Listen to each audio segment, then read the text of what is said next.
Hello? Hello? Hello? Hello? Test check. Hello? Hold on.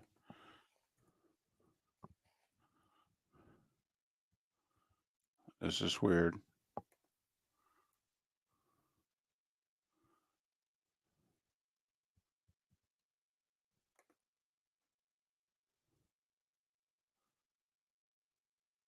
Now you're connected twice.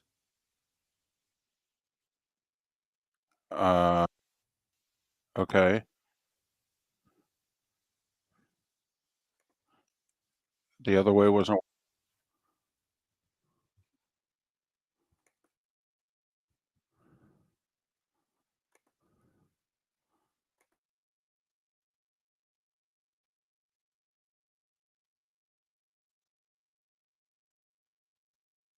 All right, we're like 15 seconds. Are you there?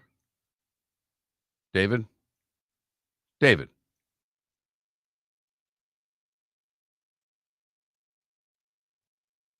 What are you doing?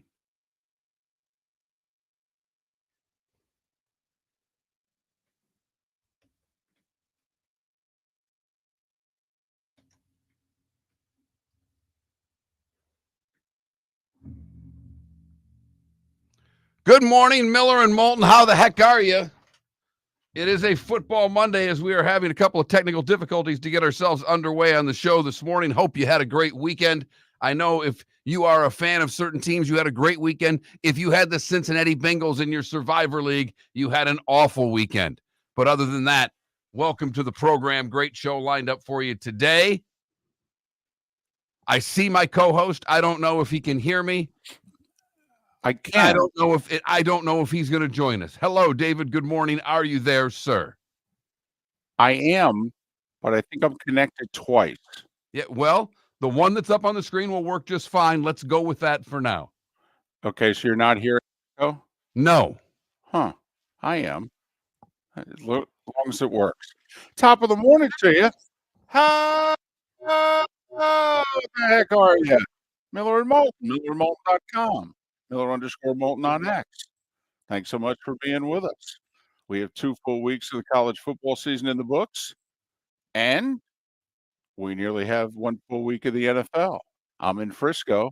Actually, I'm in Palo Alto, but I'll be in Santa Clara soon enough. Jets and Niners to wrap up week 1 of the NFL. How you doing, Mark? All right. You know, we're off to a rough start here on a Monday. Things weren't firing. You weren't there. It was it was a good weekend, but happens at 6:00. I can live with it. It's not our peak hour. It's the baseball hour after all. It's just an E3, if you know what I'm saying. Well, there's no doubt about it. I mean, think of it as 1 out, nobody on, an error, maybe even 2 outs, nobody on, and an error. Hopefully, it doesn't lead to anything awful. But a few upsets this weekend, Saturday and Sunday. So, how many of you are out of the Survivor League? I'm out. You took Jerry, I'm out. You took the Bungles? I took the Bungles. That was the game I listened to. When I landed in Frisco, it was like halftime, and so I listened to most of the second half of, that game. It was being carried on radio on a station in San Francisco, strangely enough, but so I listened to it. And, wow, Cincinnati, they didn't sound so good. Do you know they are now 1-8 in weeks 1 and week 2 of the season under Joe Burrow? 1-8, week 1 and week 2. That's awful. Yeah. I of the 4 previous years, 3 times they started 0-2, 1 time they started 1-1. And now, obviously, they're off to an 0-1 start. They are not good early.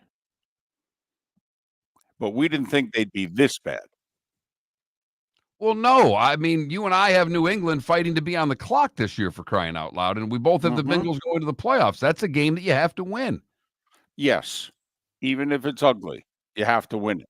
I mean, you have to pull it out the way the Lions pulled it out against the Rams, and I'm not saying the Rams are a bad team, because I don't think they are, but you just had to find a way to win that game. And there was never any sense of urgency from the Bungles. And that's one in the AFC. You just have a feeling we're going to be in December and early January going, if they had taken care of business week 1, ... And we've talked about it for a long time. There's always a game or two week 1 that you look at and go, well, that doesn't make sense. And this year, we think it'll be New England and Cincinnati when it's all said and done. No question. You mentioned the 1-8. I thought I had heard they are 1-5 in their last 6 openers as well. Oh, okay. All right. That ain't good. No.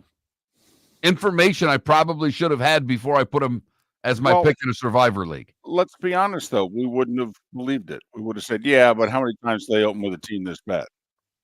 And at home. Last year, 10 road teams on week 1. So far, we've had 5. We've had a lot of good performances by road teams, but not a lot of W. I mean, Baltimore, a good performance. The Rams, a good performance. Arizona, a very good performance. How about Tennessee's performance? They gave up less than 150 yards. Mark, they took a 17-0 lead and gave up less than 150 yards in the game and lost. That's hard to do. No, it is really hard to do. The rookie QBs struggled. Caleb got his win, but he didn't play particularly well. No, he didn't. Daniels was he was all right at times. He's playing against a better team. It was obvious. He'd like to have that first drive back, sure. Mm-hmm. Don't know if it would have changed things, but it would have helped. I don't think so. But rookie quarterback struggled to be expected. 2 of the 3 lose. Bo Nix lost. What, 150 yards passing? Something like that? A little less? Averaging about 3 yards an attempt there. They look like rookies for the most part. I'll tell you what. It's only one game. Don't know how many more play, because once he starts to play, he gets hurt. But that Anthony Richardson was something yesterday. He was only completed 9 passes, and yet 3 of them are flat-out highlight reel passes. This just in, he can throw the ball a really long way. Flat-footed, too. That one bomb was 70 yards in the air, and it looked like he flicked it. Yeah. Mm-hmm. You can see why you get infatuated with that. You're like, man, we ever harness this sucker, we got ourselves a thoroughbred. And also, there were some bad beats. Let's get to it. Like Anthony Richardson, one of the bad beats. How many of us, Miller and Moulton, had Houston minus 2.5 or 3? It's 29-20, 4th and goal at the 3. What is the Colts head coach doing? Going for it. You kick the field goal, you cut it to 6, and then you send your defense out there hoping to get a stop. He leaves Richardson on the field. Houston's got it covered. He decides he's going to put his head down like Earl Campbell. They hit him with 2 guys on the 3-yard line. He just rolls through them and gets in and scores. That may not be a winner, but it's a cover. Dolphins didn't look great, but get a win. Boy, if you're Jacksonville. 17-7, you're marching into the end zone to make it 24-7. It's game over. It's a game over. Listen, it didn't turn out to hurt him. What is he doing going for 4th and 1 on his own 31-yard line? Seriously, what is Doug Peterson doing? It's early 4th quarter. It's 17-14. You didn't convert on 3rd down. It's 4th down. Punt the damn ball. Risk reward. So what if you convert? You still got the ball on your own 33, 34-yard line. You're still 30 yards away from scoring. David, analytics said it was a go. No, it didn't. There's no way. There's no way the analytics could say that one was a go. 3-point lead, early fourth quarter on your own 31 or whatever it was. There's no way. Go for it. Honestly. You ask your analytics guy upstairs, it says it's a go. You're fired. Have somebody else read the sheet. Wow. Then I thought, well, missed the field goal. Maybe they might get out of this. But the Dolphins win. Not a cover, though. Not a cover. It's tough when you're in that bind. You want them to miss the kick at the end because you need overtime to cover. Because it's 3.5. So the Dolphins win, but the Jags cover. Small consolation for them. Very small for them, just for those that bet on them. So I got on a plane yesterday. I flew from Chicago to San Francisco. And I'm in the air 4 hours. And I'm in the air from 10 a.m. to 2 p.m. Eastern. So when I land, Dax got a lot of money. And 2 Dolphins were apprehended, one of them in the handcuffs on the way to the game. And I don't know about you, but I'm thinking, listen, I know traffic gets bad in and around the stadium, but is there really a reason to put them in handcuffs? What's going on? Isn't there a player's entrance? So we weren't even to halftime, and I'm paying attention to the NFL going, wow. We got Thursday night. We got Brazil. We got Dak getting the biggest contract per year in the history of the league, most guaranteed money in the history of the league, and Tyreek Hill's in handcuffs. Man, this is going to be some season.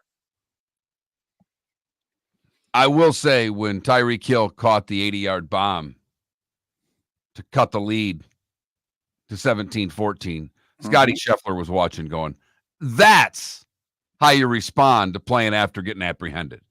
So there's a listener who took to X who recommended that our poll question today should be, who handled getting in handcuffs better, Tyreek Hill or Scotty Scheffler? Because if you remember, Scheffler's second round, he gets arrested in between the first and second round there on the way to the course, like Tyreek on the way to the stadium. Scheffler gets booked, he comes back. Didn't he shoot like 67? Yes. So Scheffler shot like 5 under. And Tyreek Hill caught however many passes for like, 130 and a touchdown? So I think that's a hell of a question. Snarky as can be. Definitely. And it's funny, when he sent it to me, I'd already been thinking the same. Best performance post-arrest. Be great. See, one's got a mugshot and the other one doesn't, though. Well, right. One was booked. Right. The other one was just let go at a traffic violation. Yeah. Cited for reckless driving. You don't necessarily get a mugshot with that. Correct. Unless you ask nicely. Sounded like he did. Oh, boy. Miller and Moulton. So it was a heck of a weekend. We have a really good show lined up, including Ian O'Connor, who's written the book on Aaron Rodgers. He's going to join us in the bonus hour. Miller and Moulton, coast to coast on this Monday. Are you suffering from neuropathy? Do you experience stabbing pain, numbness, tingling, or burning in your feet? Are you tired of sleepless nights and avoiding life due to pain? If you've been diagnosed with neuropathy or experiencing pain or numbness in your feet, pick up the phone and call us right now before it's too late at 239-382-7332. Again, That's 239-382-7332. Neuropathy is a very serious and progressive disease where your nerves start to break down. Eventually, it leads to balance problems, falls, complete loss of independence, and can lead to amputation. Hi, I'm Dr. Eric Norrell, DC. Our program addresses the underlying causes and doesn't simply mask your symptoms with medication. In fact, many patients start experiencing relief from neuropathy symptoms within weeks. There's no surgery and no use of prescription drugs. Pick up the phone right now and call 239-382-7332. Call us today at Restore Health, 239-382-7332. American Paint Supplies, for nearly 30 years, is your one-stop shop for all your coating needs. If you are a designer, a contractor, a professional painter, or a weekend warrior, American Paint Supplies is the place where experts go to get expert solutions. At 6100 Shirley Street in Naples off of Pine Ridge, American Paint Supplies delivers the best solutions with the best products with the best support. Meet Gene and his team today at American Paint Supplies. Call 239-566-2700. That's 566-2700 or online at AmericanPaintSupplies.net. Gentlemen, as your wife mentioned getting new flooring, but you don't want to go through the hassle, well, go see the Floormeisters in Naples next to Costco. They understand your time and money are important, so they'll make it as painless as possible. With a huge in-stock selection of carpet and Cortec, they can get you the floor your wife's been asking for. They carry wood, vinyl, carpet, and tile. If you do it yourself, no problem. They can handle that as well. So go see TJ at the Floormeisters and tell them, just keeping it real. This is Miller and Moulton.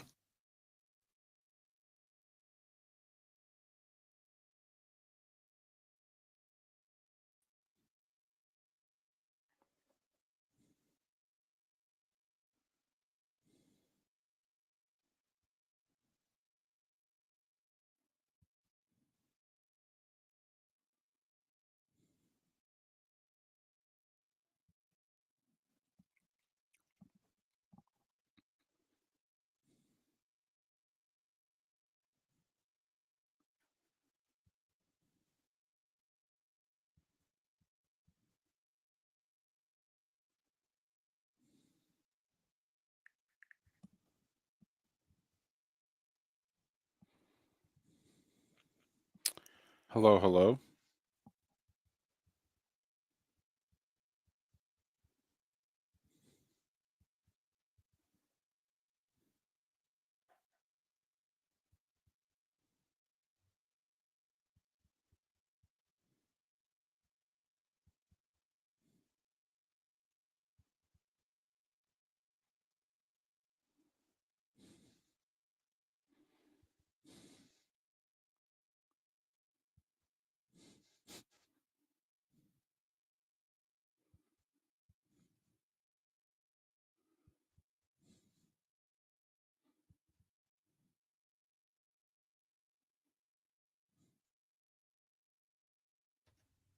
Y'all good over there? You got the other thing out.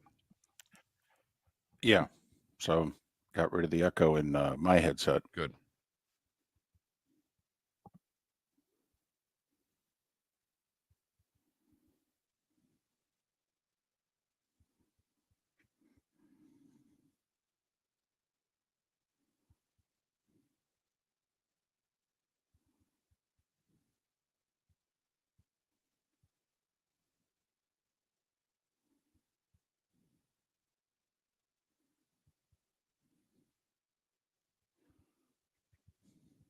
But Ambient, how'd the Colorado-Nebraska game go?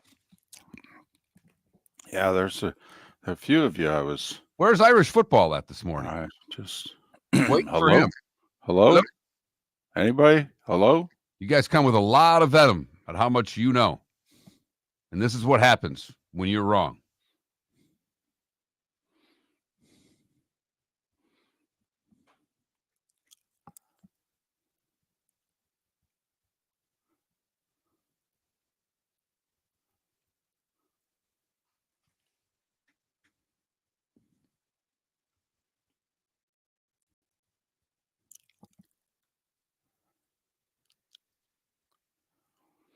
Guys, you don't allow for any time. CJ Stroud did not look good his first two games last year. They were 0-2, and he didn't look that good.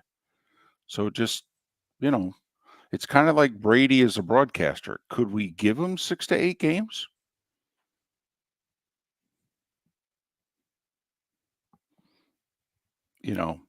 when Olsen replaced Aikman, it wasn't the first time he'd ever done games. He had done games for a few years.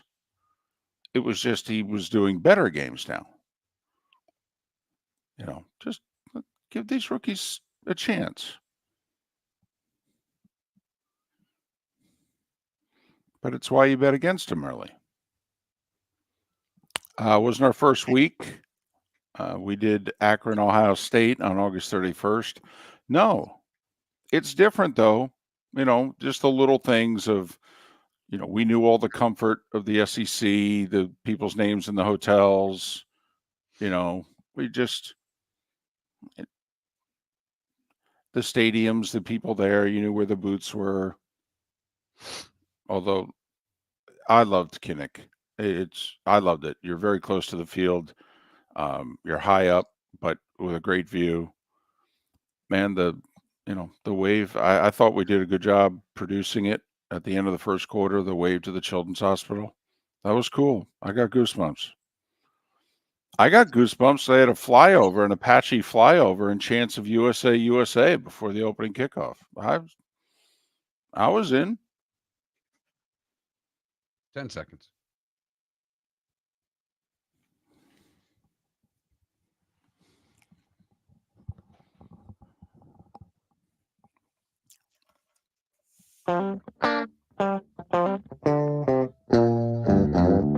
You're listening to Miller and Moulton.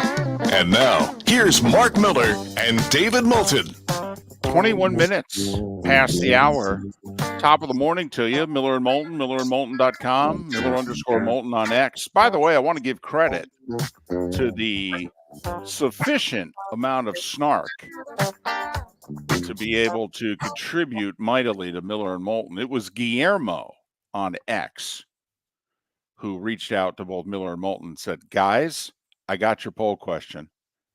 Who did better after being put in handcuffs, Scheffler or Tyreek Hill?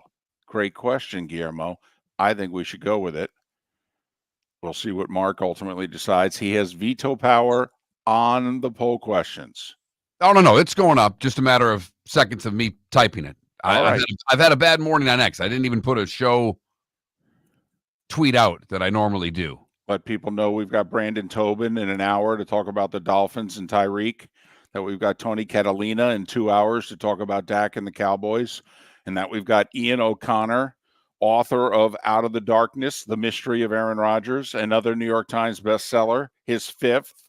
It's pretty good. If you write 6 books and 5 of them reach a bestseller list, that's pretty good. That is pretty good. I mean, it's 83%, which where I grew up was only a C+, but it seems pretty good to me. C+. Man, I that's know. tough grading. You had to get to 85 for a B. I know, it was tough. We had standards back then. Miller and no extra credit either. It's not like you could go get extra credit to get those extra 1 or 2 points. No. There was no such thing. No, it was very easy. Just all the assignments, they added them up, divided them by the number of assignments. That was your grade. Next. Yep. So what'd you think when you heard the news about Dak getting paid? For the record, $240 for 4 years. It starts next year, not this year. Next year, he'll be making $60. First one to get to 60. The trivia answer was Dak Prescott. $5 million more than anybody else. 231 mark of the 240 million. $1 million more than Deshaun's contract. So Dak got A, most money, B, most guaranteed money.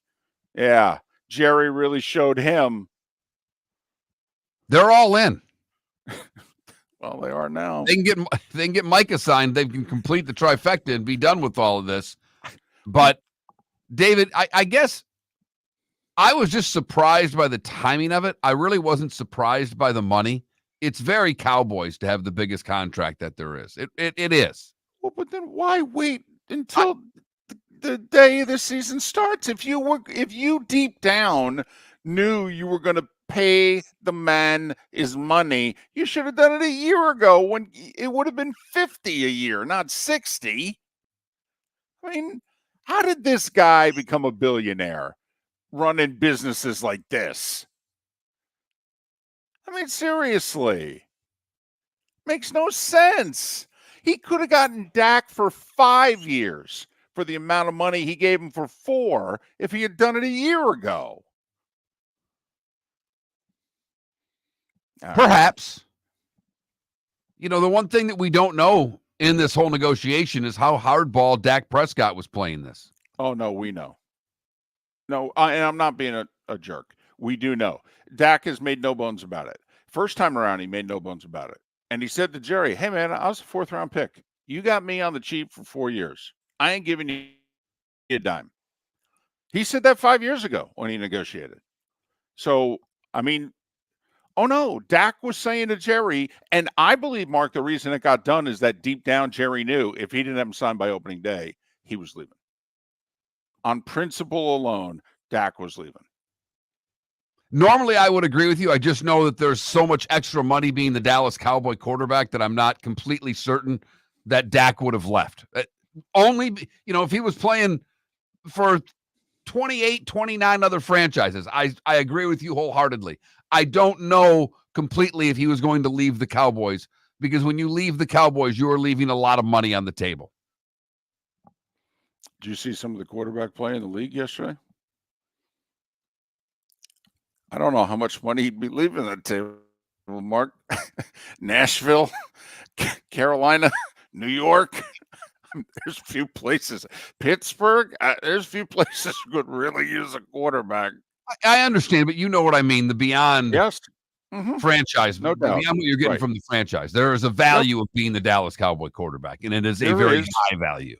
Yeah, there is. I mean, you can't go 8-9 and get a yogurt deal quarterback in many teams, but you can as the Cowboys quarterback. Absolutely. Because you're on national TV about as often as Ohio State, which is pretty often. So, hey, can we talk about Saturday for a second? I could have sworn, now I was working, so I was distracted. I need your help on this. Did Notre Dame lose at home to Northern Illinois? They sure did, David. That seems like a really bad loss and a glorious win. I read something along the lines of that's the first time a MAC team has ever beaten a top 5 team in the country, at least since polling in the 70s. Ever. So I worked the Iowa State game, but I worked it from Chicago in that I flew to Chicago, stayed in Chicago, got up Saturday morning, drove. It's 220 miles. It's a leisurely drive. All highway, 3 hours. Very easy. Mark, along the drive, first off, I stopped off in Dixon, Illinois. Do you know it's the birthplace of Ronald Reagan? Huh, I didn't know that. Who knew? I didn't know that. Got gas and went, oh, I'll be darned. Got back on the highway, drove a little ways, and there's DeKalb. And I literally said, home in Northern Illinois. Boy, they got Notre Dame today. Good luck, Huskies. That's all I said. Then I just kept driving. I was trying to convince my passengers on the way home, hey, can we just pull off and spend 20 minutes driving around campus and see what it's like? Because this has got to be, the party to end all parties here. This is like you're done with finals and you're having that final bender before you go home for the holidays. David, I had my 3 TV setup going. And I did put my alma mater on one of the TVs because the 3:30 game slates didn't look that good. Right. I put Iowa State on a TV. I put South Carolina and Kentucky on a TV. I figured that would suffice. And then I had to make a lot of switches. Because you got the Notre Dame game going on. Mm-hmm. You've got the ACC trying to crumble all around. The Big 12 trying to crumble all around. So there turned out to be a lot more competitive games in that window than I thought. But yes, David, you are correct. Notre Dame lost to Northern Illinois. Mark, I could have sworn, there's sometimes these lines escape me. Weren't they a 4 touchdown favorite? David, they weren't going to lose again until they hosted a playoff game in the fight. From everything I had heard and been told, Notre Dame was unbeaten. Because if you beat Texas A&M, damn it, then you are ready for a national championship. Because Texas A&M, they're a juggernaut. I mean, come on, you win there. That's such a good win. Well, Mark, they are in the SEC. Did you not get the memo? Yeah. I mean, you know what they've done since they've been in the SEC? They've been 8-4.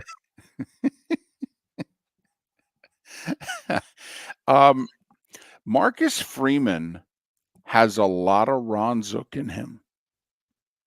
Excellent recruiter. Everybody likes him. Zook had some big wins, and Freeman's already got 8 wins over ranked teams. He also, like Zook had some bad losses.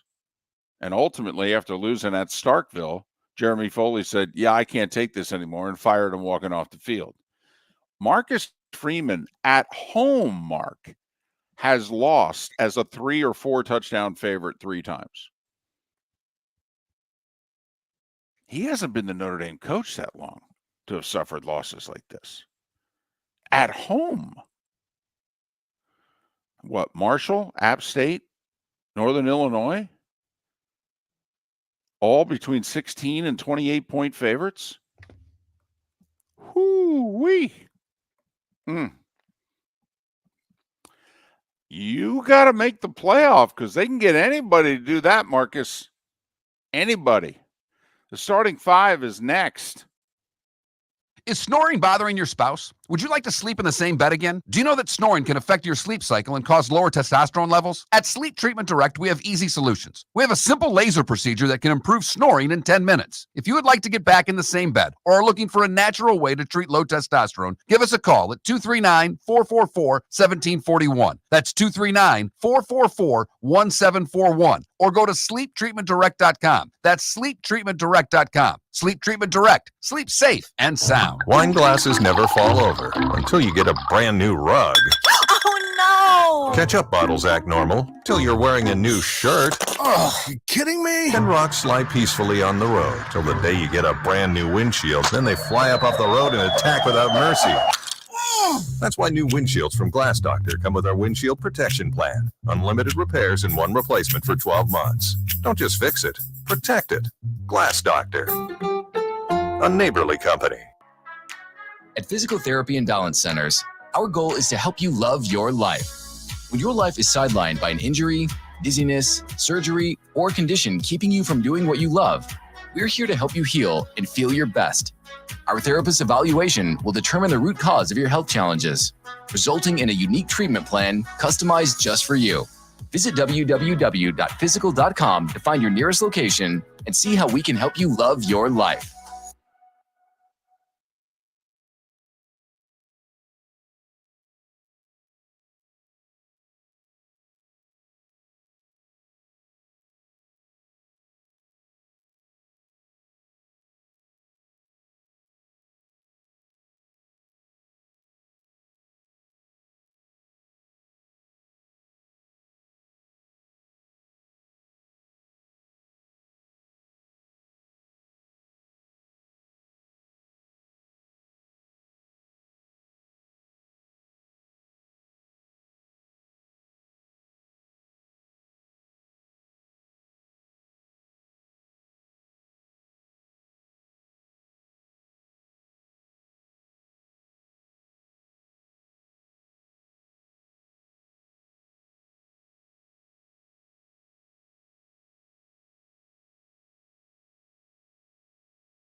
In a sense, DC, they lost to Stanford at home as a 16-point favorite. So he's lost at home as a 16, 20, and 28-point favorite.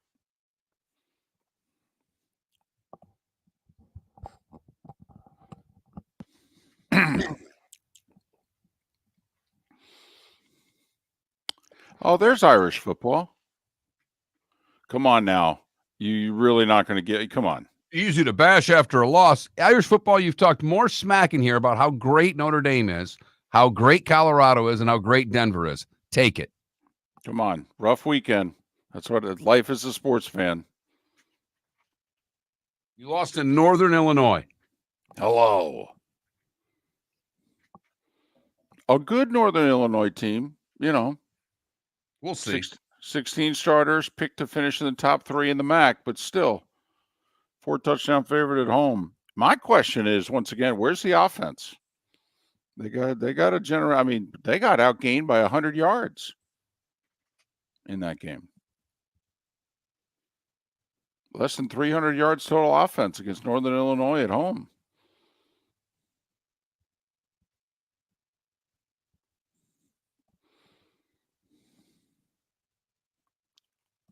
Brady Quinn.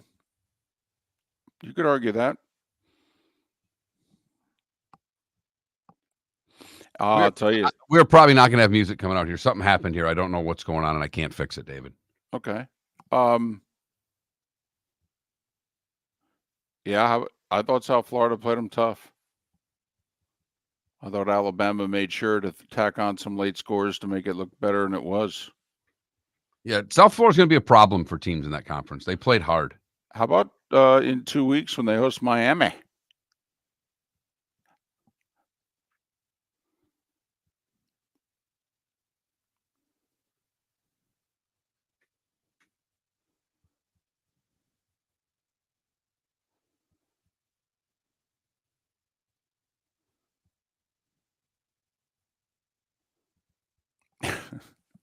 That's a good one, Adam.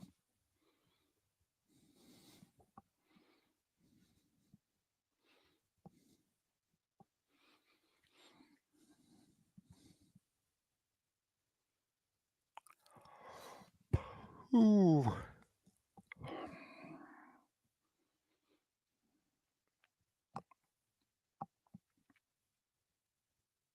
So I'll be down there Thursday. All right. I'll bring the computer. We'll do the in-studio thing again.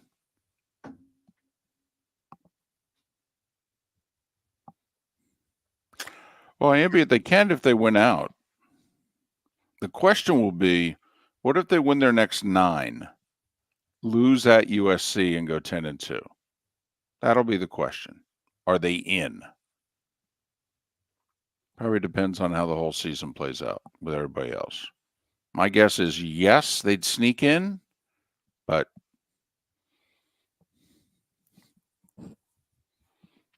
and that was a great post-game interview with the Northern Illinois coach. How could you not want to send your kids to play for him, huh? Golly. What a good man he came off as.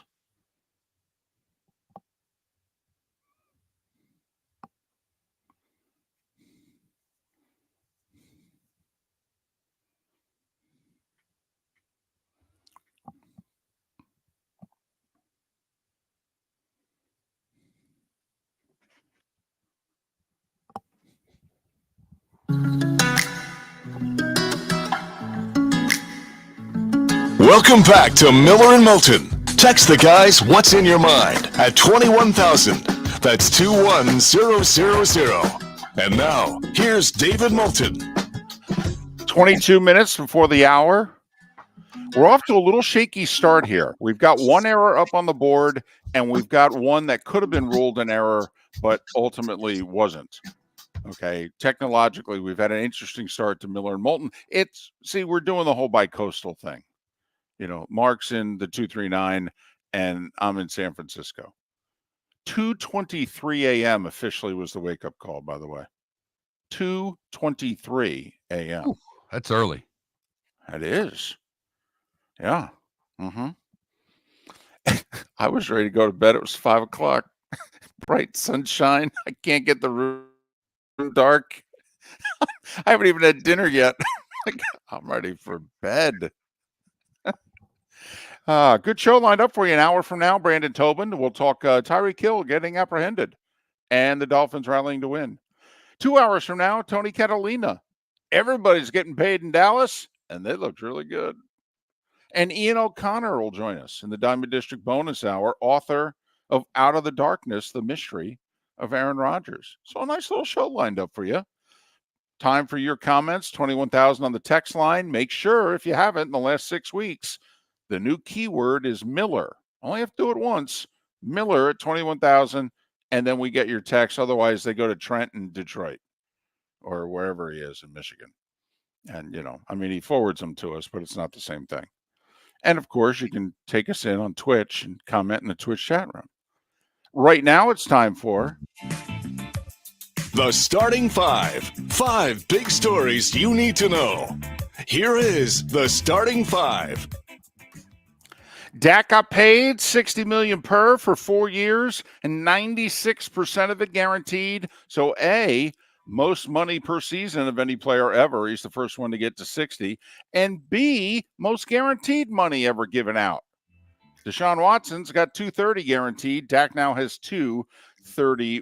Tyreek Hill and Calais Campbell were both detained on their way to the Dolphins-Jags game yesterday. Tyreek actually put in cuffs, thrown down to the ground. All right. Things may not have been on the up and up. One cop's already been placed on administrative leave. All right, but we'll see. Okay, Tyreek apparently was speeding and cited for reckless driving. They both were allowed to continue to the game, and the Dolphins needed him because they were down 14-0 to the Jags, and Jacksonville's up 17-7, and ATN's going in late third, and this sucker's over. And he fumbles inside the 5. Dolphins recover. Next play, Tua to Tyreek, 80-yard touchdown. We got ourselves a ball game. Dolphins 2 fourth-quarter field goals, including Jason Sanders, a 52-yarder at the gun. The Dolphins beat the Jags 20-17. Is it unfair if we do the who would you take for the next 5 years, Tua or Trevor, after yesterday's game? Wow. Yes. Okay. Because one guy looked a lot better than the other. Just saying. Tampa Bay looked pretty good. Now they're playing Washington. We don't know how good they're going to be, but Baker threw 4 touchdowns and 2 of them to this Hall of Famer you may have heard of, Mike Evans. And yes, he's going to the Hall of Fame. Tampa Bay in control of Washington throughout, 37-20, the final.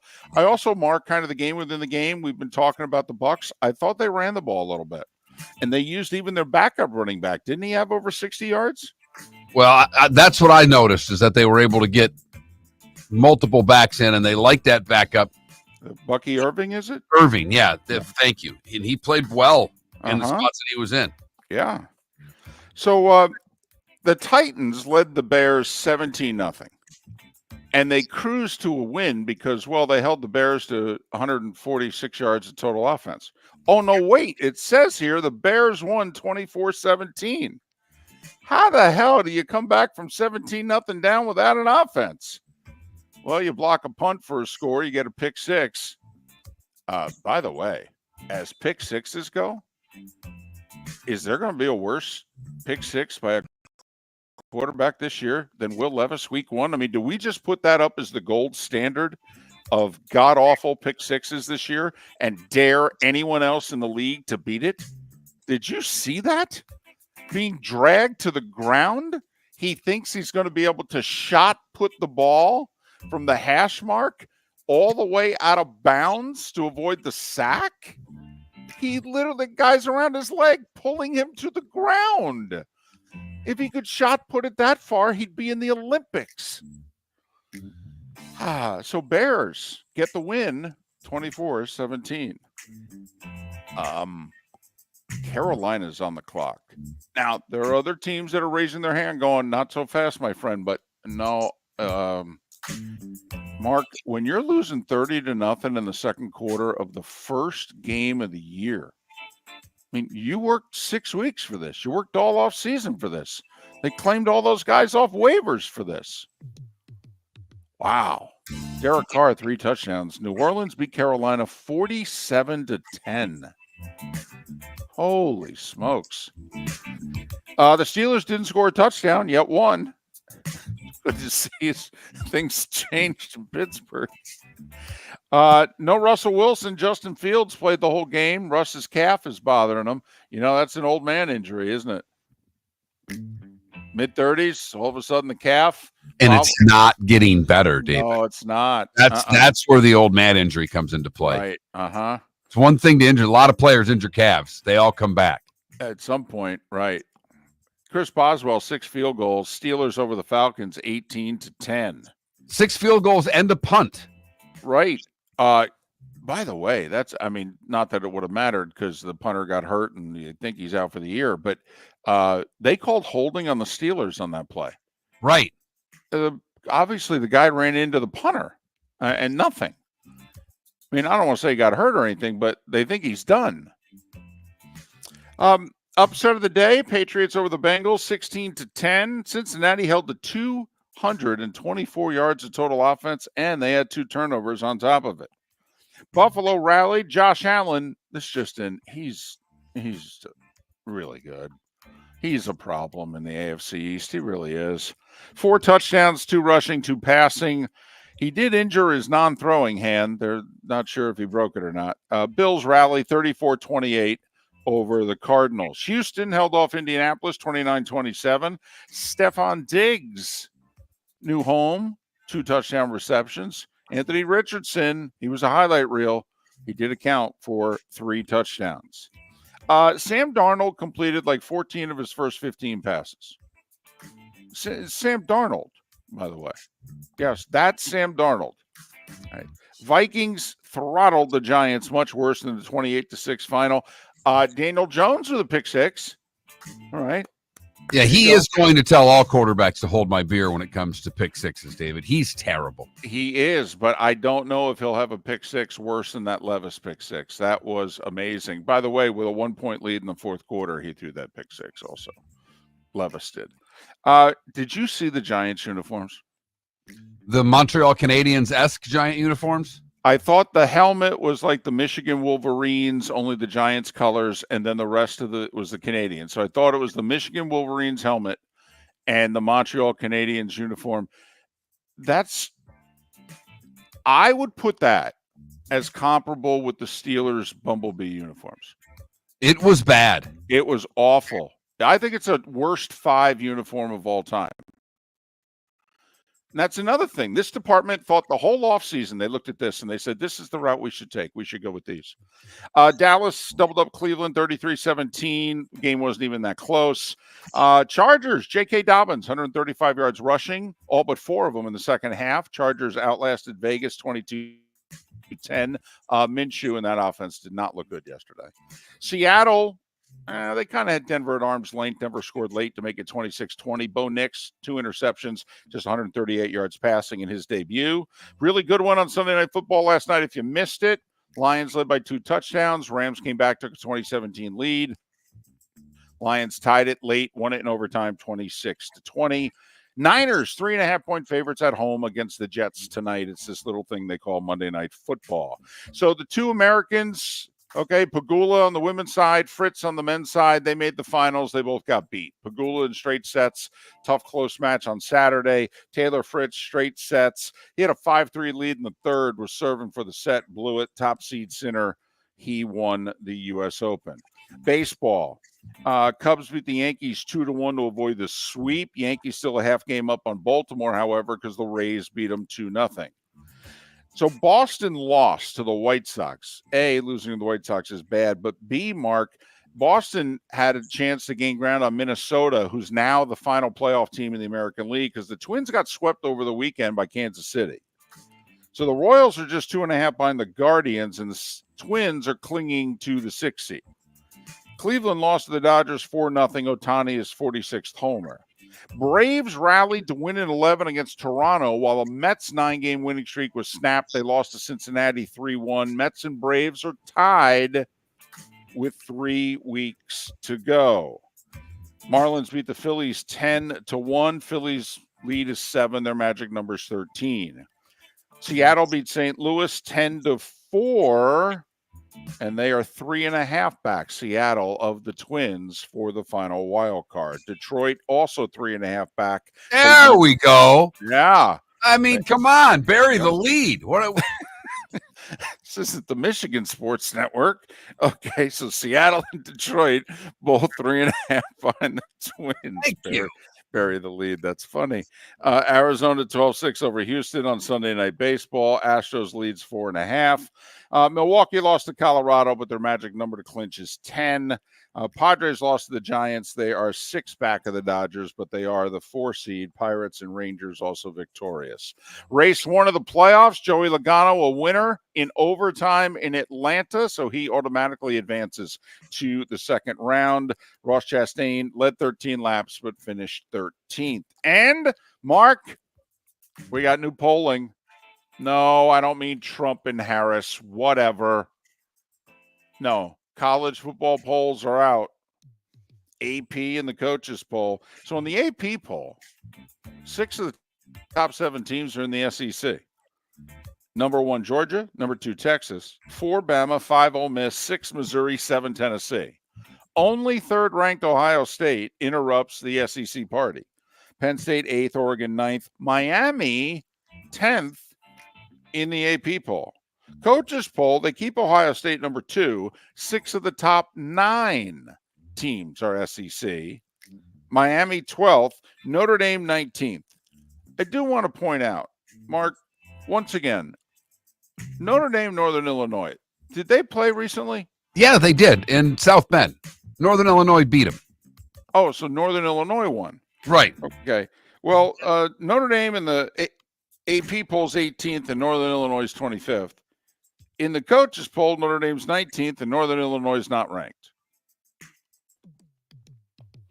That's all right. They've got Penn State ranked way high, and I don't know if anybody saw them nearly lose to Bowling Green. Yes.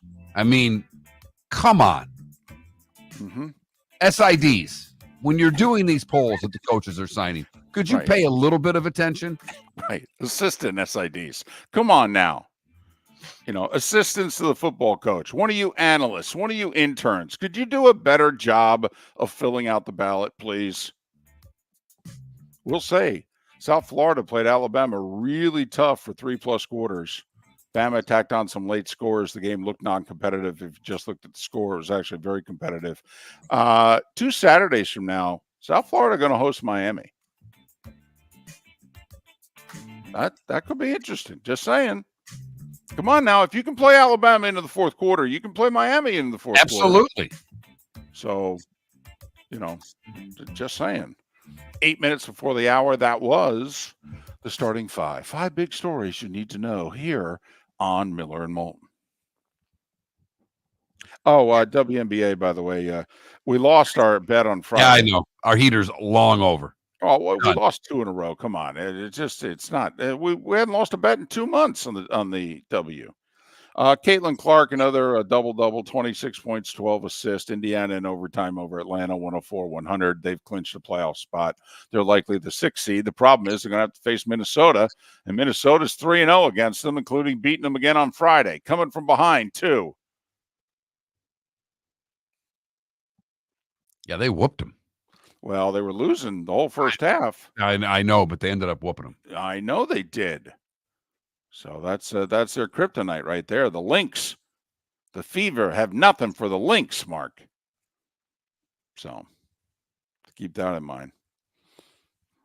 Hey, I don't know if people heard. So Brad Nessler told a quick story. Friday night in Iowa City, they go out to watch the NFL game. The Eagles and the Packers. They go to this great sports bar right by the hotel. Huge TV screens. Every screen in the bar is on the Minnesota Lynx Indiana Fever game. The smallest TV in the bar, 24-inch screen, has got the Eagles and the Packers. No sound. Okay. The Fever Lynx game ends, Mark. Place empties out. Eagles Packers still going on. That's how big Caitlin Clark is in Iowa City. American Paint Supplies, for nearly 30 years, is your one-stop shop for all your coating needs. If you are a designer, a contractor, a professional painter, or a weekend warrior, American Paint Supplies is the place where experts go to get expert solutions. At 6100 Shirley Street in Naples off of Pine Ridge, American Paint Supplies delivers the best solutions with the best products with the best support. Meet Gene and his team today at American Paint Supplies. Call 239-566-2700. That's 566-2700 or online at AmericanPaintSupplies.net. Visit Jason and Todd at the Diamond District. A natural diamond is the oldest artifact you will ever touch, and each is one of a kind. Jason and Todd at the Diamond District would like to meet you personally and share their love of natural diamonds and the positive impact of purchasing a natural diamond. We promise that in our vault sits the largest selection of GIA certified natural diamonds at the most competitive prices in the world. Jason and Todd look forward to shaking your hand and welcoming you to their Diamond District family. Honey, you want to come out? I haven't seen you since Glass Doctor installed our custom shower enclosure. No thanks. Well, you can't keep eating breakfast in the shower, and laminating your magazines is getting expensive. You remember we have guests coming over tonight, right? Oh, I'm sure they'd love to see the shower. It's our neighbors, and I highly doubt they want to be hanging out in our bathroom. The shower's so good, you'll never want to leave. Visit glassdoctor.com today and schedule an appointment online. Mark Miller for Molly Maid. Why Molly Maid, you ask? Trust. Moulton was a customer for 15 years. Affordability. Didn't I just say Moulton was a customer for 15 years? Worry-free services. Our professional house cleaners are fully insured and a 24-hour warranty. Call Molly Maids today at 239-774-5839. That's 239-774-5839 or online at mollymaid.com/FTMYERS. That's mollymaid.com/FTMYERS. Gentlemen, as your wife mentioned getting new flooring, but you don't want to go through the hassle, well, go see the Floor Meisters in Naples next to Costco. They understand your time and money are important, so they'll make it as painless as possible. With a huge in-stock selection of carpet and Cortec, they can get you the floor your wife's been asking for. They carry wood, vinyl, carpet, and tile. If you do it yourself, no problem. They can handle that as well. So go see TJ at the Floor Meisters and tell them, just keeping it real. The Cape Coral Police Department is growing. They are currently looking for police officers and are offering a $10,000 signing bonus to newly hired officers. If you desire a career in law enforcement, or if you are already in law enforcement and thinking about making a move to a better agency, think Cape Coral Police Department. If you're looking for a police department that is committed to excellence, that invests in the highest level of training, state-of-the-art equipment, and some of the highest compensation in all of Southwest Florida, then the Cape Coral Police Department is for you. Visit capecops.com. That's capecops.com. This is Miller and Moulton.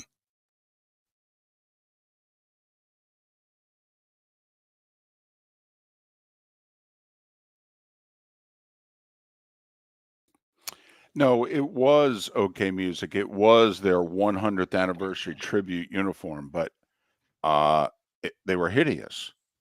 It was like, why would we put these uniforms out there? Come up with a better tribute uniform. They were hideous. Also, okay, if you're going to honor your history, don't you just pick out your best uniform and wear it? Right? I don't know. They were bad.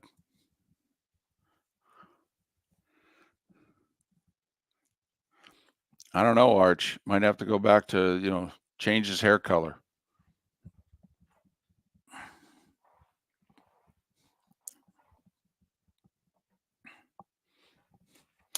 Morning, baby Jules.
Well, first off, I think the Maras can do just about anything.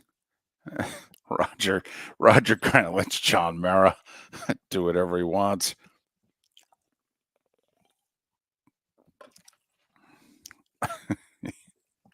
That's a good line, Ryro.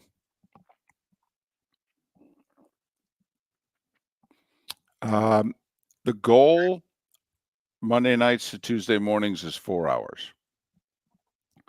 That's the goal. I can usually get it.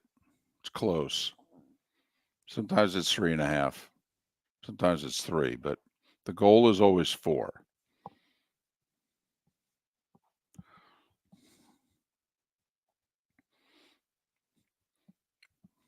Got to have dinner with my best friend last night. It was really nice.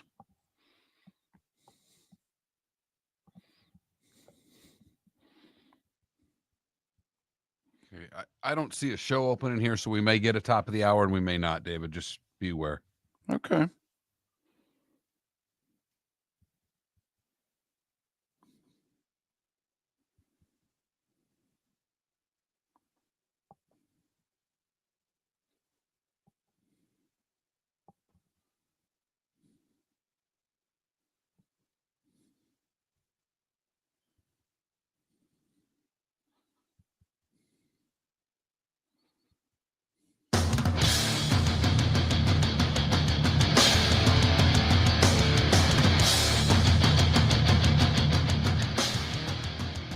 You're listening to Miller and Moulton, coming at you from the Floor Meister Studios. Floor Meisters, keeping it real.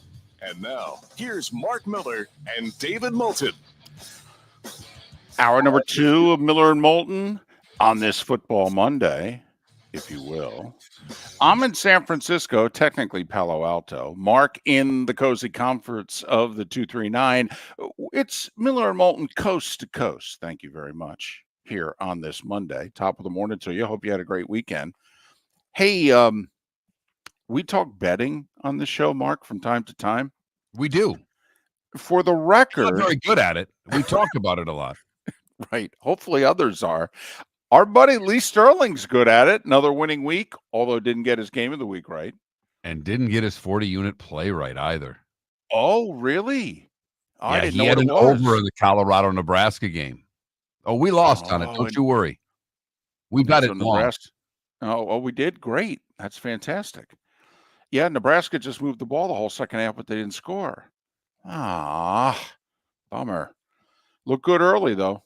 So, anyway, I just want to make this point. First off, if you just took favorites in the NFL week 1, you're 8-7. But do you know how close you are to being 12-3? There have been some awful beats. Dolphins favored by 3.5, won by 3. Seahawks favored by 6.5, won by 6. Bills favored by 6.5, won by 6. Houston on the road favored by 2.5. Colts convert a 4th and goal from the 3 with under 3 minutes to go. Down 9. Why are they not kicking the field goal? No, they convert it. They score 29-27. That's a loss, but it's a cover. So, I mean, if you bet the favorites, you're 8-7, and you've lost 4 of your 7 by a half. Just saying. Some people pay attention to these things, Mark. That's all. Not just Stanford Steve on the late, Sports Center with Scott Van Pelt. Some other people pay attention to these things. And there are a lot of people that bet the Bills, David.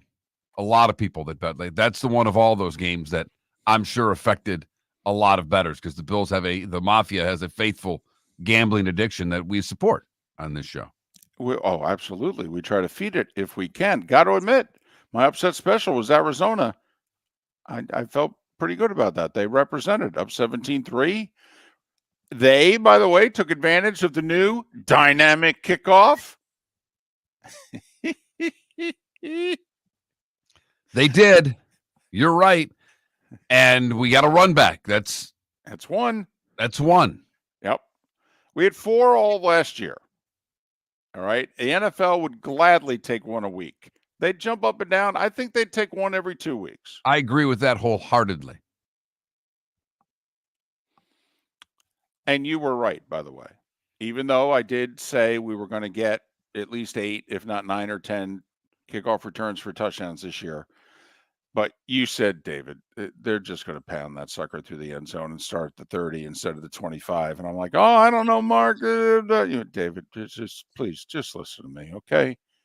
They're going to pound it through the end zone and start at the 30. And Mark, it seemed as if they just pounded it through the end zone and let everybody start at the 30. Especially when it matters. Especially when it matters. You know, overtime last night, what did LA didn't give Detroit any chance to run that. They pounded through and say, all right, you're going to beat us. You're going to do it from the 30. Right. They might have wanted to try the dynamic kickoff and pin them back because their defensive front couldn't stop the Lions at that point. And the Lions, ran 7 of 8 plays going into the end zone to win in overtime.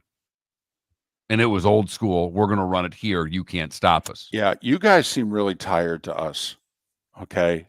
So if it's okay, we're just going to lean on you with the best offensive line in the league. Is that okay? Is that still within the rules? We're allowed to do that, right? In fact, so much so, we're going to go to 12 personnel. Right. Just to make sure you guys know and everybody else knows how we're going to do this. Right. By the way, we also heard a rumor Aaron Donald doesn't play for you guys anymore. Is that true? And you traded your linebacker who had your tackling machine guy. Right. You traded him. Tell you what, all those moves that Tennessee made defensively in the offseason, I'll say it again, they held the Bears to 148 yards and lost. Ryan Tannehill sitting at home going, I got benched for that guy. Yeah, that's how things are going, honey. Can you get me a cold one? I got benched for this guy.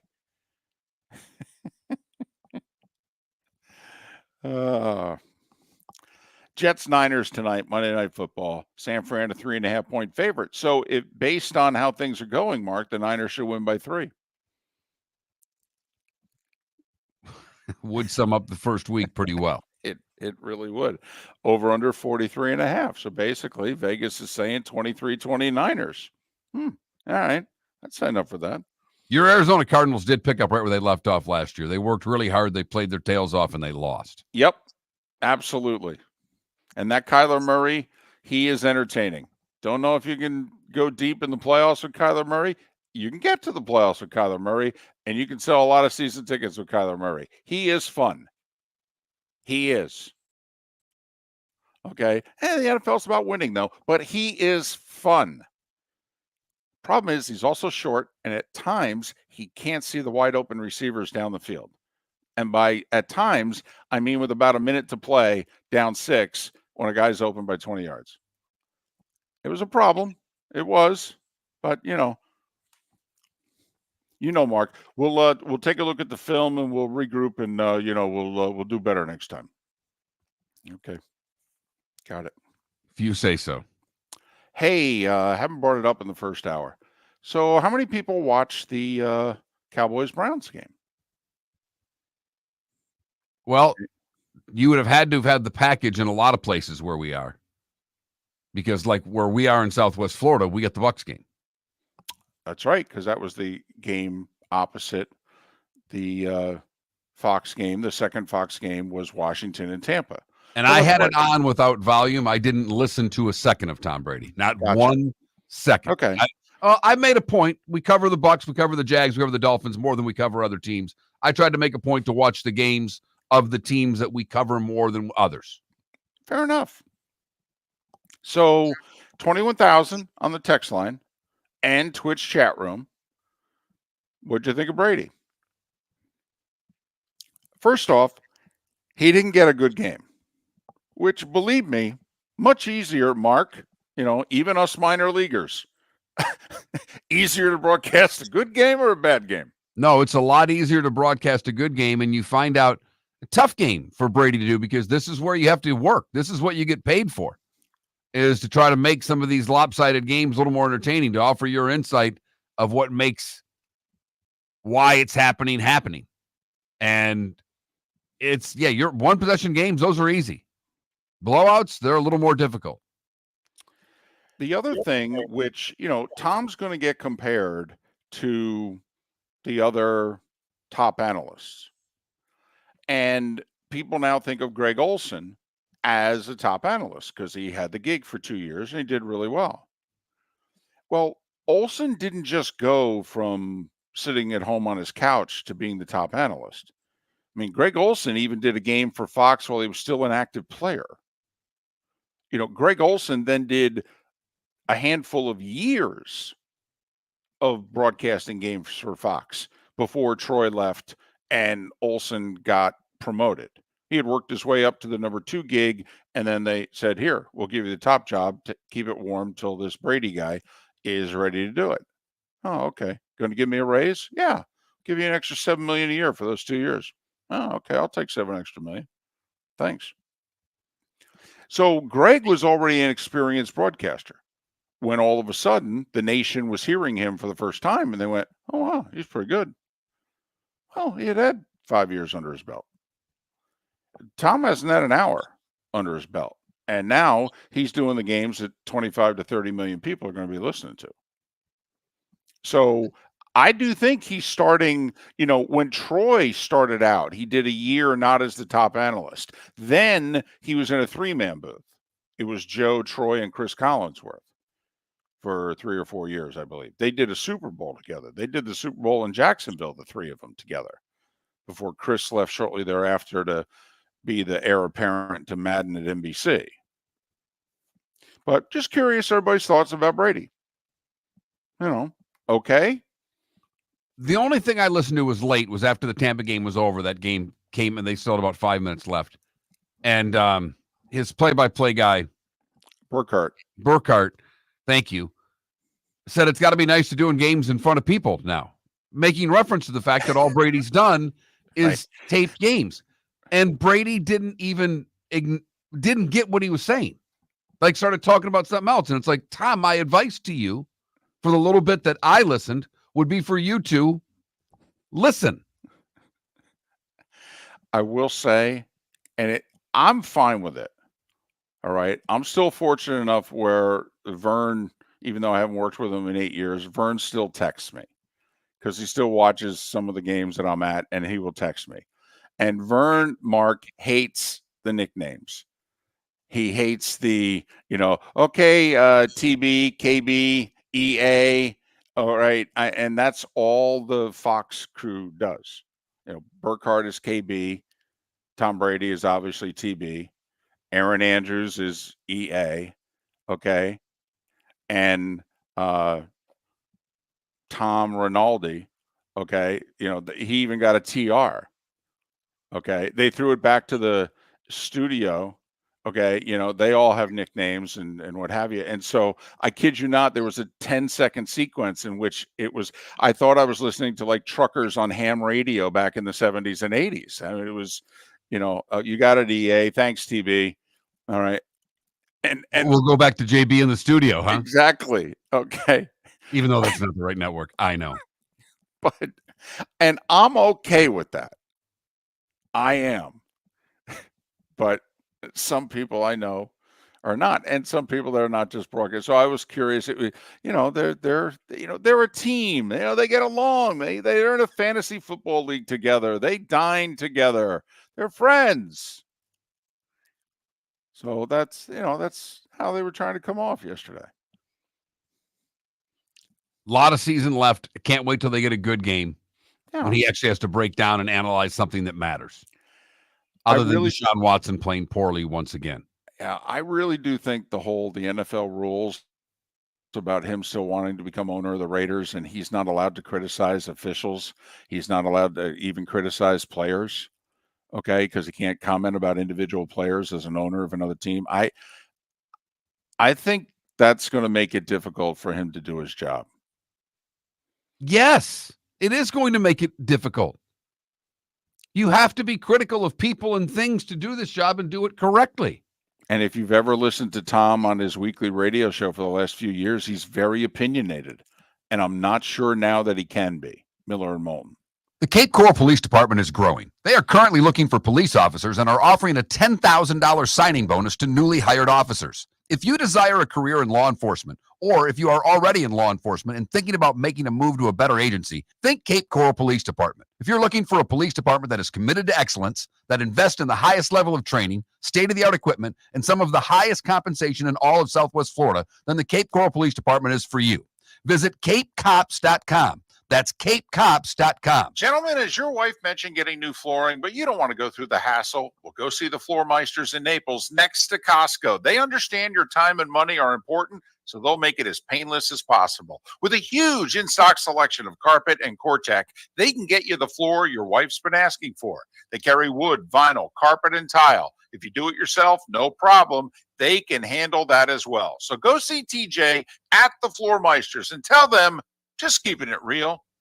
American Paint Supplies, for nearly 30 years, is your one-stop shop for all your coating needs. If you are a designer, a contractor, a professional painter, or a weekend warrior, American Paint Supplies is the place where experts go to get expert solutions. At 6100 Shirley Street in Naples off of Pine Ridge, American Paint Supplies delivers the best solutions with the best products with the best support. Meet Gene and his team today at American Paint Supplies. Call 239-566-2700. That's 566-2700 or online at AmericanPaintSupplies.net. Mark Miller for Molly Maid. Why Molly Maid, you ask?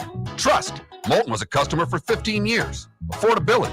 Didn't I just say Moulton was a customer for 15 years? Worry-free services. Our professional house cleaners are fully insured and a 24-hour warranty. Call Molly Maids today at 239-774-5839. That's 239-774-5839 or online at mollymaid.com/FTMYERS. That's mollymaid.com/FTMYERS. This is Miller and Moulton.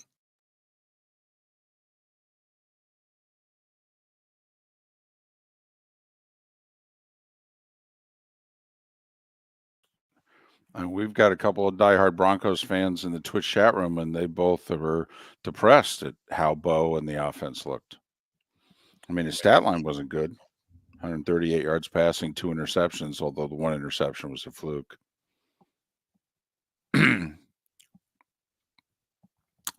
Yeah. I will say, Yinzer,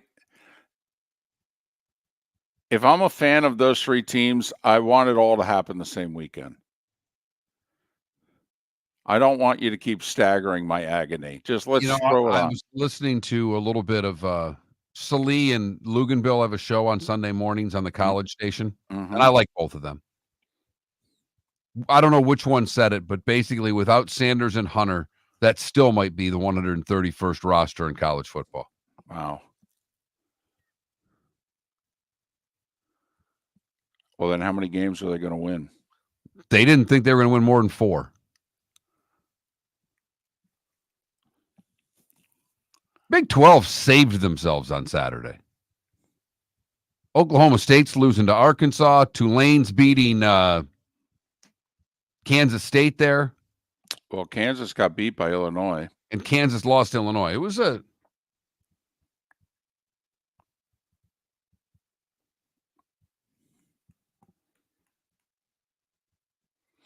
That's all right. It was a bad day for the Big Ten. Iowa losing Iowa State and Oregon struggling to beat Boise as a 3-touchdown favorite at home. I don't know why I didn't take the points. And I thought about it long and hard because I suck, just for the record.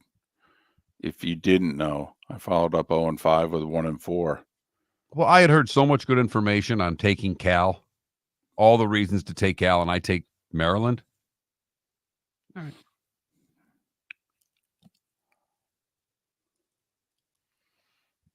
I'll tell you what, I was happy that Detroit scored that touchdown, though. I needed that 2 and 3. Well, yeah, because winning by a field goal wasn't going to help you. No.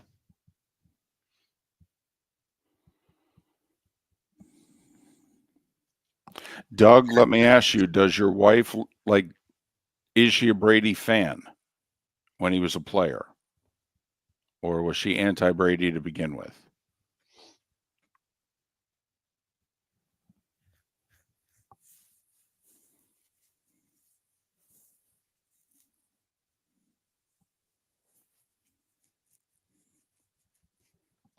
You think JV comes back next year? Who's JV?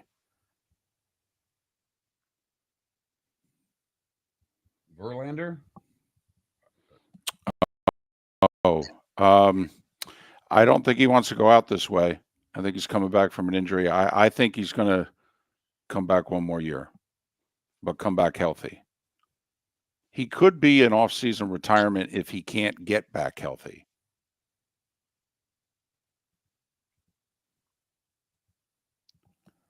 He's got about 40-something million reasons to come back for one more year.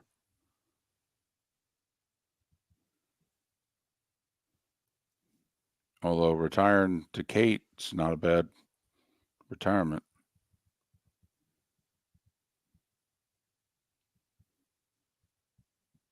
Right now, I don't think I would. He's got 3 weeks, probably 3 more starts to show me otherwise.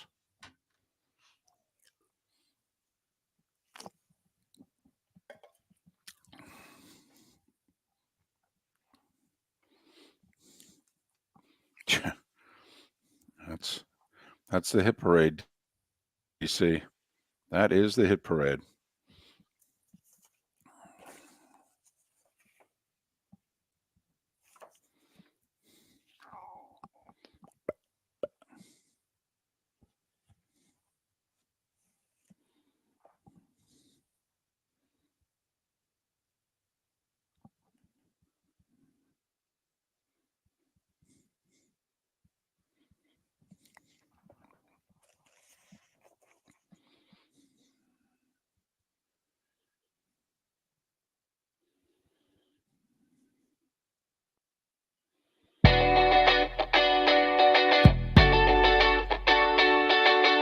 You're listening to Miller and Moulton. And now, here's Mark Miller and David Moulton. 21 minutes past the hour. Brandon Tobin, part of QAM in Miami. We'll talk about the Dolphins' dramatic win. Tyreek Hill and Calais Campbell dramatically detained before the game. And Dolphins get the win, hosting the Bills Thursday night. I'm in. That game interests me. That's fun. All right. Not going to spend a lot of time on it. A, because we're not very good. We don't mean as a show. We just mean as gamblers. And, I mean, as a show, we're As gamblers, we're working to be So Lee Sterling followed up a 4-1 week with the 3-2 week. However, he did miss his game of the week and missed his 40-unit play. So he's 1-1 on both of those. Mark followed up a 2-3 week with a 2-3 week. There you go. And that's pretty much Mark in September. That's Mark just kind of, he's kind of like the Mets this year. Just kind of, another game below 500. And then Mark turns it around, kind of like the Mets did. Late May, Mets turned it around. They finished really strong. Okay. Figure out a way to miss the playoffs, however. But, Mark, back-to-back 2-3 weeks. I tried to warn you, all of you, that I am Bryce Young and the Carolina Panthers in September. Did I not, Mark? David, your September woes have continued. Now, I'm making progress, however.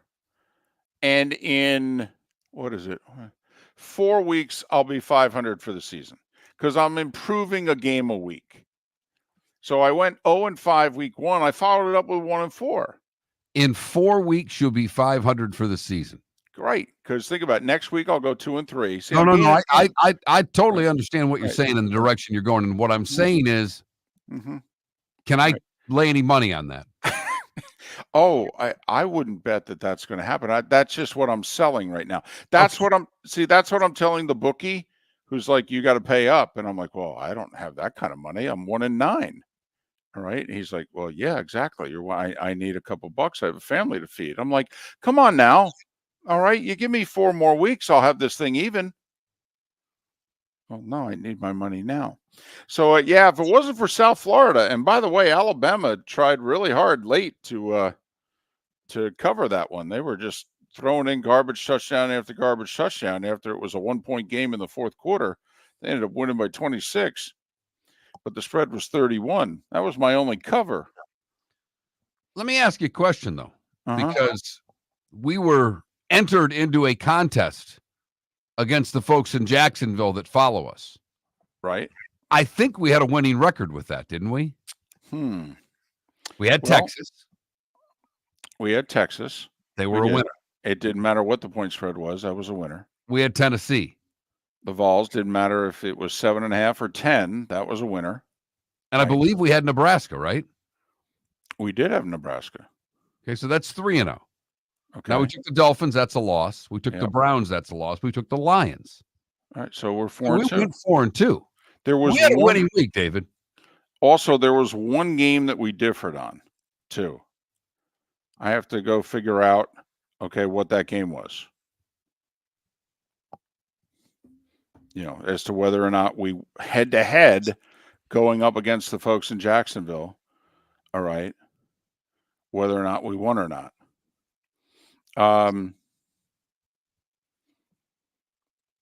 So there you have it. So we had a winning week somewhere, and that's all. I mean,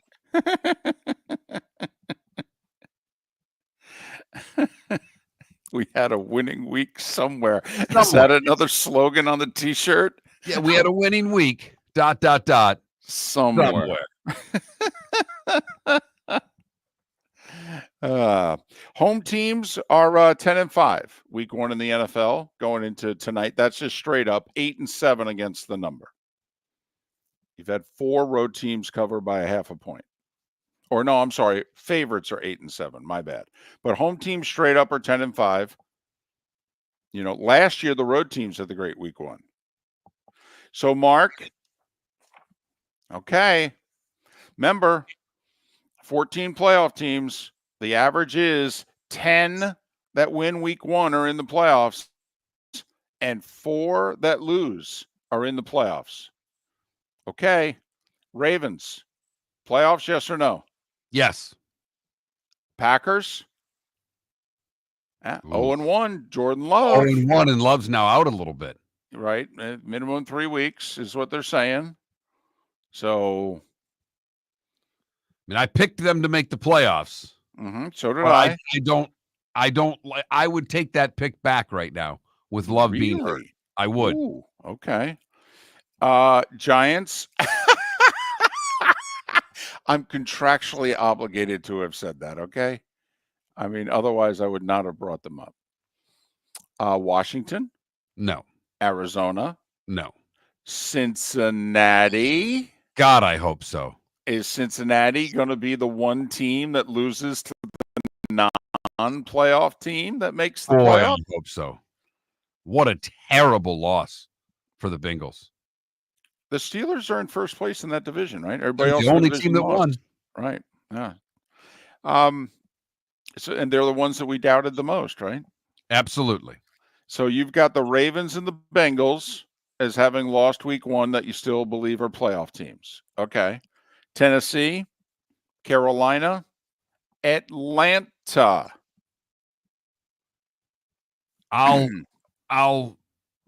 Boy, they looked bad. Atlanta. Okay. So right now, you've pushed the Packers and the Falcons to the side so far. They're just on the side. Right. No. They're not officially, you haven't cut ties with them, but just, okay, you're waffling. Mm-hmm. Fair to say you're waffling? I am. Okay. Colts, Raiders, Broncos, Browns. Now, I'll put Atlanta back in. Atlanta's going to make the playoffs. Okay. All right. By the way, neither one of us had the Browns making it, correct? Correct. Okay. Rams, got to admit, they look pretty good. They did look good. Yeah. Okay. So right now, you only have 3 losing teams week 1 that are making the playoffs, and you have the Packers on the side. The loser tonight will make the playoffs. Okay. So you think, just for the record, right now, you've pushed if I gave you a playoff pick mulligan based on week 1 results, you would remove the Packers from the playoffs in the NFC. My week 1 overreaction would be to put the Cowboys in the playoffs and take the Packers out. Oh, okay. All right. Okay. By the way, let's just say this year goes exactly like last year, which of course never happens. But We had the 4 teams who lost week 1 last year made the playoffs. 3 of the 4 lost to other playoff teams. It's fair to say Ravens losing to the Chiefs. Okay. Then if you go Falcons, does that mean the Steelers are going to make the playoffs? I still have trouble seeing Pittsburgh making the playoffs. By the way, how about the Jags? I don't think I said the Jags. I think I skipped over the Jags. No, you did skip them over, and I didn't have them as a playoff team, and I still don't after that performance yesterday. I had the Jags as a playoff team. I have them finishing very strong, going 4-1 or 5-1 after Thanksgiving. I think they have a very winnable schedule late. You know, and is the one team that could lose to a non-playoff team and make the playoffs, is it the Bengals against the Patriots? Or is that such a bad loss that it's going to come back to haunt them in the very competitive AFC?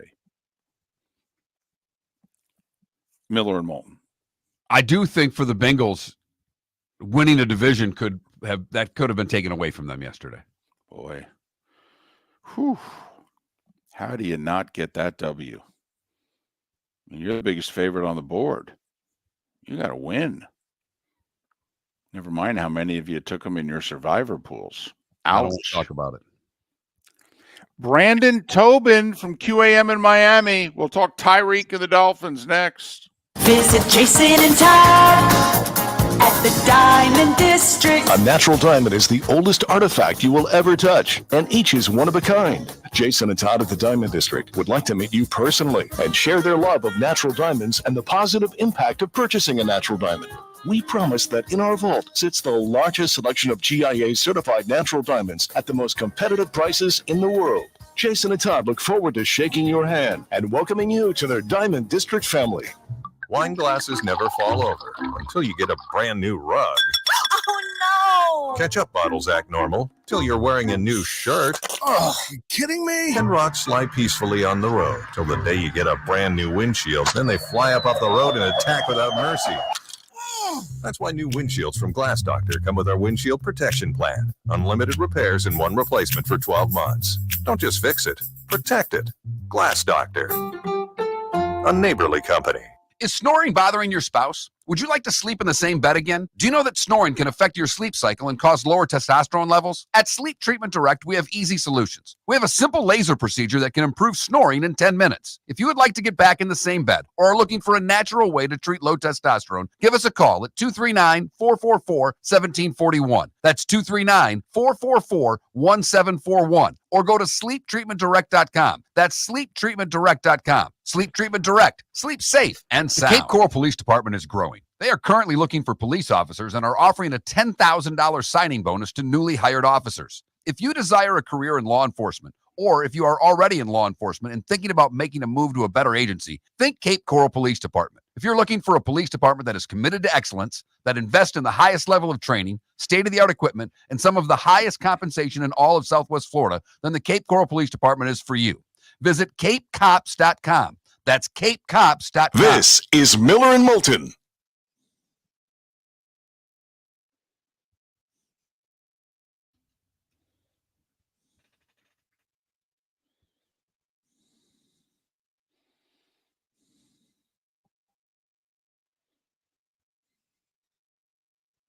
By the way, we ended up taking Colorado on the points.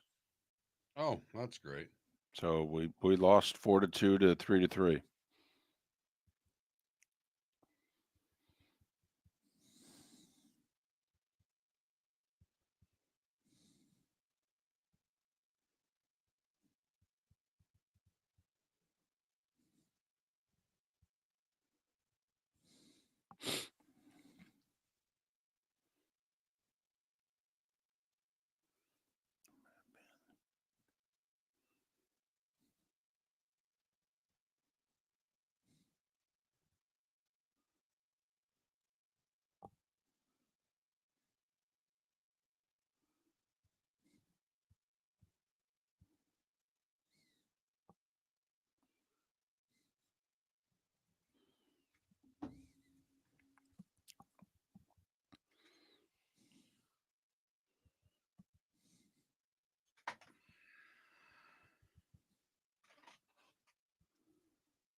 Brendan's on.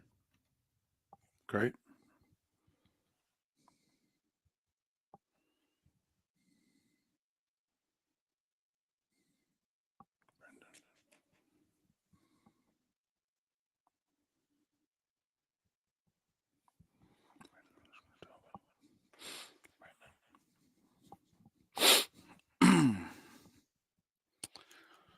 Uh,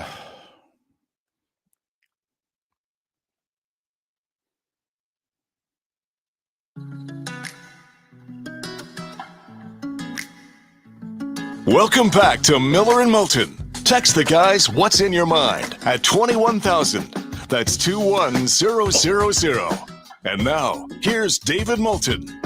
22 minutes before the hour. Thanks so much for being with us, Miller and Moulton, coast to coast, if you will. Mark in Southwest Florida. I'm in Palo Alto, getting ready for Monday Night Football, the Jets and the Niners. Tony Catalina, who covers the Cowboys, to join us in an hour. Ian O'Connor, author of the Aaron Rodgers book, Out of the Darkness. He will join us at the top of the Diamond District bonus hour. Brendan Tobin is kind enough to join us right now, 560 QAM in Miami. Follow him on X at Brendan_Tobin, Brendan_Tobin. Brendan, it's David and Mark. Thanks for doing this, particularly at this hour. How are you? Not a problem, boys. Kids drop off at this time, so perfect timing. All right. Well, that's great for us. Well, that was interesting yesterday, huh? Oh my goodness, it was crazy. It was it's one of those things. I'm sure you guys have done this plenty of broadcasting, but like when something is actually like breaking, and it's like you don't know whether it's time to run with it or not, because in this world where things are moving at lightning speed, you're like, when do we bring this up? And we were doing the pregame yesterday, and we were having one of our guests on, Adam Beasley, who covers the Dolphins. He covers them, day in and day out, and we didn't know whether or not to like bring this up to him until we like were for sure, because no joke, it was at Sad Jags fan was like the first guy I saw break the story, and I'm like, I don't know if I should run with this, but I'm like, that definitely looks like Tyreek Hill. So we needed like 4 videos, and then finally we were like, hey, I think you should probably bounce from us from our hit, man. I think Tyreek Hill is dealing with something. So it was very wild. It's unfortunate what happened, especially with, what happened to him. Seemingly like this was a bit of an overreaction from Miami-Dade police. Calais Campbell getting put in handcuffs. The guy's, a menace on the field, but a gentle giant off of it. So I don't know how this is going to go for the people, who were on duty there. And there, are plenty of members of the Miami-Dade police force who do, just a fantastic job. But this one definitely seemed like overkill for something like this. And, I have to really, I was a little upset with the network because when Tyreek catches the bomb, they don't show the celebration. He's going to do something, and they go to a crowd shot to ruin that for everybody. Yeah, and I don't understand why in this day and age anymore we don't just show it, because it's going to get shown on social media. Right. I guess the networks feel some kind of responsibility, but we're going to see it. We're going to see pictures. We're going to see fan videos. So they might as well get the moment for themselves. But then again, Tyreek Hill did a backflip last year, and they had to act like that didn't happen on air either. So, they had to scrub that from the NFL Twitter account. So who knows why they make the decisions they do. I was going to say, if there's one player that I would never leave for the crowd shot, it would be Tyreek, because he is always going to give you a celebration. For those that missed it, Tyreek waited for his teammates to arrive. He turned around. He put his hands behind his back as if he was being put in handcuffs, and Waddle was the one that was pretending to arrest him. So that was one of the reactions from Tyreek Hill. But all right, let's take that and put it aside. They're down 14-0. They're down 17-7, and they're going to lose. And they found a way to win a game against who many still think's a good team when they got outplayed a good chunk of the day. Yeah, and I think that's definitely something that the team has to be proud of, that they found a way, in a game that was not going great. I think everybody and a lot of their fears were brought to light early on in the game because, a lot of fans and media have had concerns about the interior offensive line. And, you're watching the Jaguars, front four just absolutely just maul them and pick him apart and get Tua out of his spots and make him uncomfortable. And then, Mike McDaniel had some questionable fourth down decisions that just didn't go their way. They could not run the ball to save their lives. And then, they were able to get a huge play from a guy who's been really an unsung, an unsung player for the off season, because, all these contracts were handed out to Tua and was handed, raised to Tyreek, Jalen Waddle, and Mike McDaniel gets an extension. Jalen Ramsey gets one the day before. And the one guy who actually has no deal after next year, but has been an excellent player for the Dolphins, is Javon Holland. Hasn't said a peep all season really about it, other than, I'll wait my turn. And he shifted that game completely with knocking that ball out of Travis Etienne's hands. I mean, if he scores there, it's hard not to think that game is going to be completely over. And momentum shifts. Obviously, they get the ball back to bomb to Tyreek, like we talked about, and it's a completely different game. So, the one guy who didn't get his big deal in the offseason really swung the entire game and gets the Dolphins off to an important 1-0 start. It was huge, and you're right. That game was over if he gets in the end zone there. It's 24-7, and I don't think the Dolphins can come back from that. They didn't run it well, but in the third and fourth quarter, the fourth quarter in particular, they had a couple of 3rd and 1s. They actually ran the ball up the middle and converted. Is that a good sign? Yeah, it's definitely a good sign, and it's a great showing for Jeff Wilson, because a lot of people were wondering whether or not he was going to still make the roster. He was in a pretty heated competition with Chris Brooks, who got hurt in the last preseason game. And Jeff Wilson, who's a guy Mike McDaniel scouted back in North Texas, has a great relationship with the head coach. But yeah, his days might have been numbered if Chris Brooks comes out of that game healthy. And then I don't know what it was up with Mostert, and he just couldn't get it going yesterday, and the line was having issues. But they need a guy like Jeff Wilson. That's exactly what he's there for, is to run angry, to bring the force up the middle. He doesn't do that outside wide zone or anything like that. And then the other thing that was interesting was on the 3rd and 1s, they actually handed it off to Alec Ingold, their fullback, which, he's really kind of just a complimentary piece. They don't give him the ball a lot. And he had actually mentioned in the lead up to this game, after he was named captain again this week, that, he took it personally that the team didn't give him the ball on 3rd and short. And sure enough, they gave it on 2 huge possessions, and he came through. So those definitely were good signs, because they stunk at that last year. Miller and Moulton, talking with Brendan Tobin, QAM in Miami. Follow him on X at Brendan_Tobin, Brendan_Tobin. Hey, new defensive coordinator. Much was made of it. The players clearly didn't like the old one, didn't like his scheme. Well, in the first half, it kind of looked like, hey, could you get the old guy back? And in the second half, it kind of looked like, oh, okay, now I know what you guys are talking about. Yeah, they have raved about him, from the moment he got here. And I think, I think a lot of it, yes, they were frustrated with the scheme last year, but I think the thing they were frustrated most by Vic Fangio was just his way or the highway. And the thing with the Dolphins is, they have a lot of credentialed players, specifically Jalen Ramsey, who does like to move around, who does like to be versatile. And I think he was very frustrated that he, wasn't able to be utilized the way that he had hoped, and that there was really no line of communication, because, even though Mike McDaniel's the guy who calls plays, he is the head coach, and he's a player's coach, and he has, the ear open to those stars, but he really had no say in the defense. It was Vic, left it alone. And I just think that was something the Dolphins needed to eradicate. I think Mike's been here now 3 years. They kind of tried to feed him, hey, we'll keep the old defensive coordinator from Flores for a year. And then, okay, we'll get you this monster paid guru. And then he's just like, I just need a guy who I could trust and communicate with. And that's Anthony Weaver. They go back to Cleveland. And so you could, I think you could just tell from the vibe all camp that they were happy about it. And they just came through with some big time plays. I do think they got the heat on Trevor Lawrence. I mean, Calais Campbell makes an impact right away.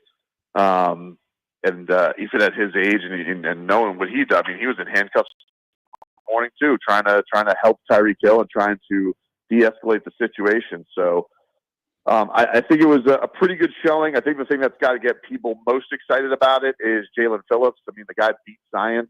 He goes out here and, comes back from the Achilles that he suffered on Black Friday last year and, was basically ready to go after a week of training camp. They said he was going to be active and, basically had the play that sealed it, got the Dolphins the ball back for their game-winning drive.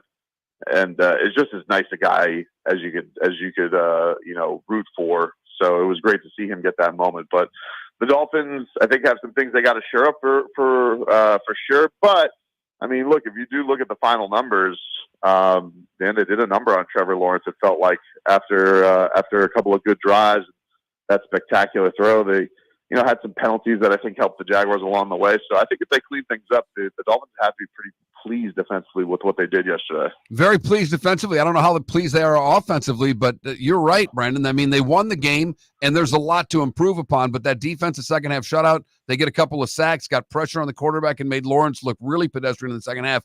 I'm with you. This is a glass half full time for the Dolphins because this is the type of game they would have lost a couple of years ago, to me, and they figured out a way to win it. That's the big difference, the way I see it.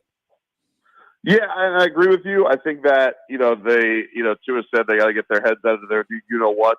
I think that they were disappointed with that performance early on in the game.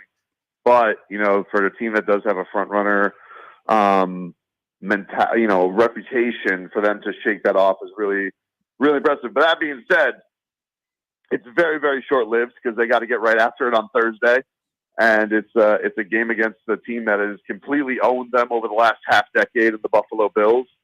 So while it does feel like a step for them, if they don't go and take this game on Thursday, or at least have a really, really good showing against Buffalo, a lot of those feelings are going to turn into unrest, I think, from the fan base because, look, they were let down last year. I think a lot of people wanted to open up their hearts and believe that this was going to be the year that was different for the Dolphins, and it wasn't.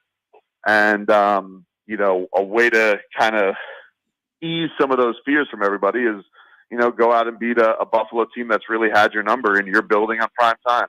And Brendan, how about the Tua story that by all accounts, this first off at halftime, he apparently did the talking and it was not PG either. Okay. Number one. Number two, this is the first time in 5 years I can recall that Tua did something like this, or at least that it got out that Tua, basically ripped into the whole team. I mean, we've kind of talked, it's Tyreek's team, it's Mike McDaniel's team, it's Jalen Ramsey's defense. Tua yesterday acted like this is my team. Mm-hmm. Yeah, I would say that it's not surprising based on how his attitude has been around camp. Guys, I was there the day that he signed his new deal, and he's got his family there. You could just see like the ease up of it. Because I remember being there in that same room years ago, and I remember I was there the day where he said, "I don't not feel wanted," with the whole Brian Flores thing, and they're snooping around Deshaun Watson. Like, the guy's just so much more comfortable in his skin. I don't know if it's the contract. I don't know if it's becoming a dad at 2. I don't know if it's just maturing and growing up. But yeah, he definitely has that attitude. Like, this is his team. He said even before this camp, he said this is a players team. It's not Mike's team. It's a players team, and I think that he wears that badge very strongly. And I think that he knows. They've referred to him as highest paid employee a couple of times as well since this has happened. And when he hasn't lived up to that standard, he's held himself accountable. But he also is everybody's talked about his vocal leadership has gone to another level. Tyreek has talked about it. Jalen Wallace talked about it. It's like, literally, if you ask anybody what's changed, is it the skill set? Is to his arm stronger? Is he on more point? Nope. Everybody says more vocal, more commanding, and I think they all like it. I think they like that from Tua because they all respect him, and they think they need that when things aren't going great. You do need to look to your quarterback, and I think that they see a guy who's definitely more comfortable in his own skin by a long shot this year. Brendan, thanks for making the time for us. We appreciate your insight. All the best. Hopefully we can do it again. You got it, boys. Take care. Brendan Tobin, QAM in Miami. Follow him on X, Brendan_Tobin, Tobin. Dolphins coming from behind, trailing 14-0. Beat the Jags 2017. held the Jags to just 50 plays, 267 yards offense, got 2 of their 3 sacks on the final 2 plays of the game for the Jags offensively. Dolphins were coming on strong at the end. The Jags were not. No, the Jags looked to be in total control as ATN's going into the end zone. They were. Late third, that game's over. And they crumbled. That fumbled, followed by the long pass. They were never the same from that point on.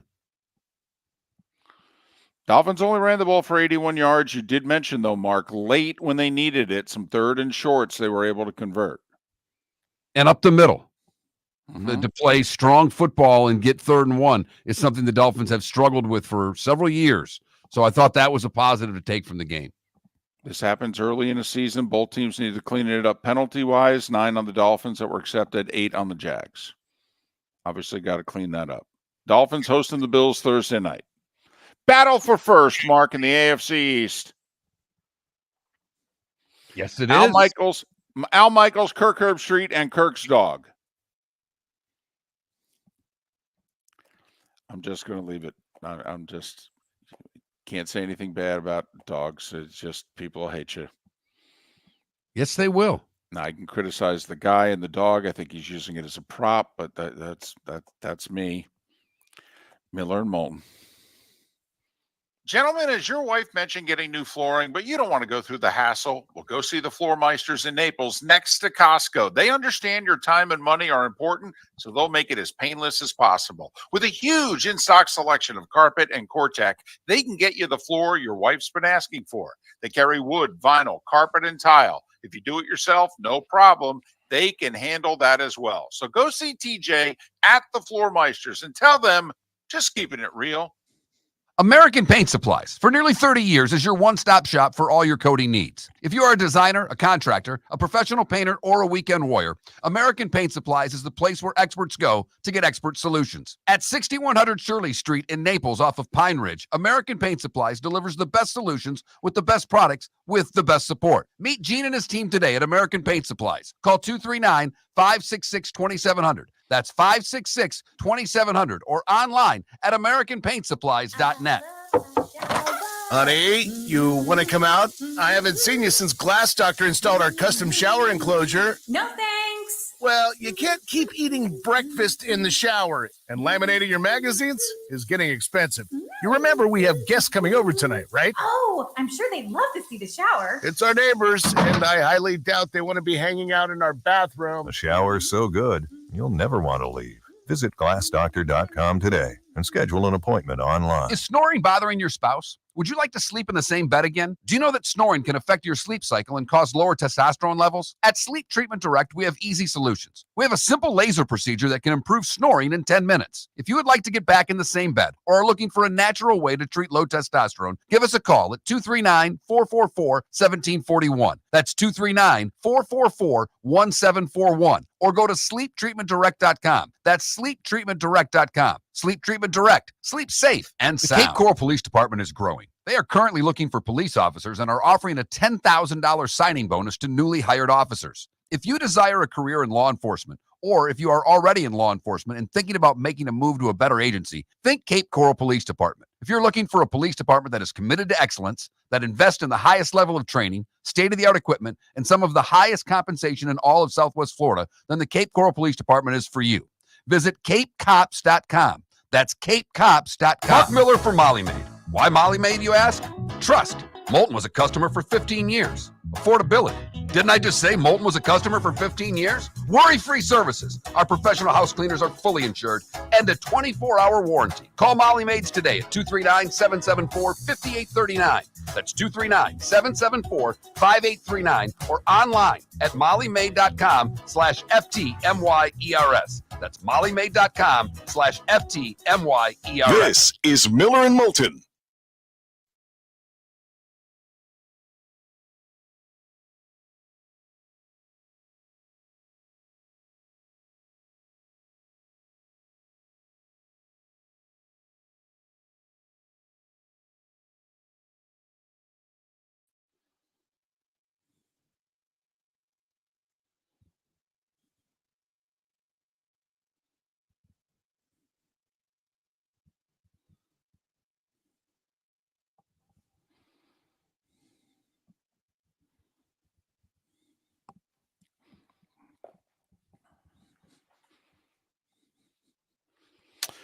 So here's the one I didn't understand. They're down, oh boy, what was it? 4 maybe? And they have 4th and 1 on the Chargers 43 mid fourth quarter, and they punted. And I'm like, man, it's 4th and a yard. You need a score here. And I know, punt it, pin them deep, which they did, but then Dobbins breaks off the long run and they score and they put the game away. I just, Minshew didn't look good. The offense didn't look good.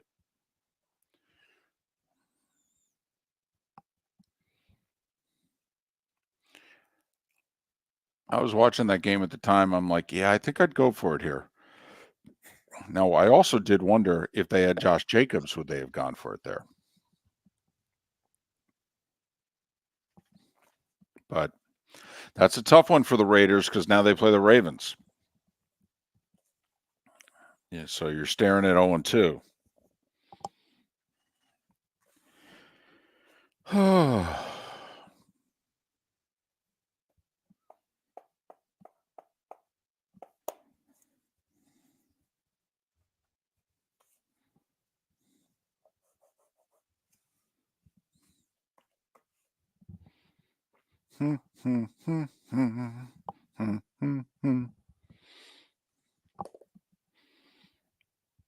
Oh, man, that hurts.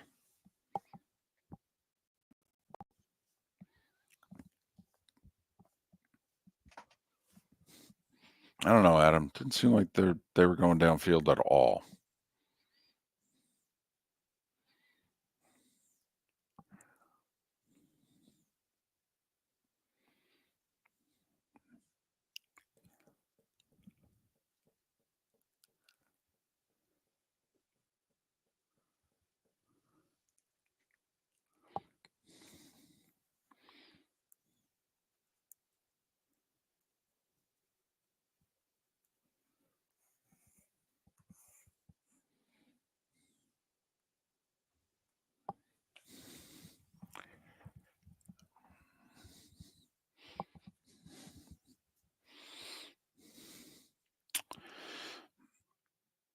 Adam, are the Jags the new Clemsoning?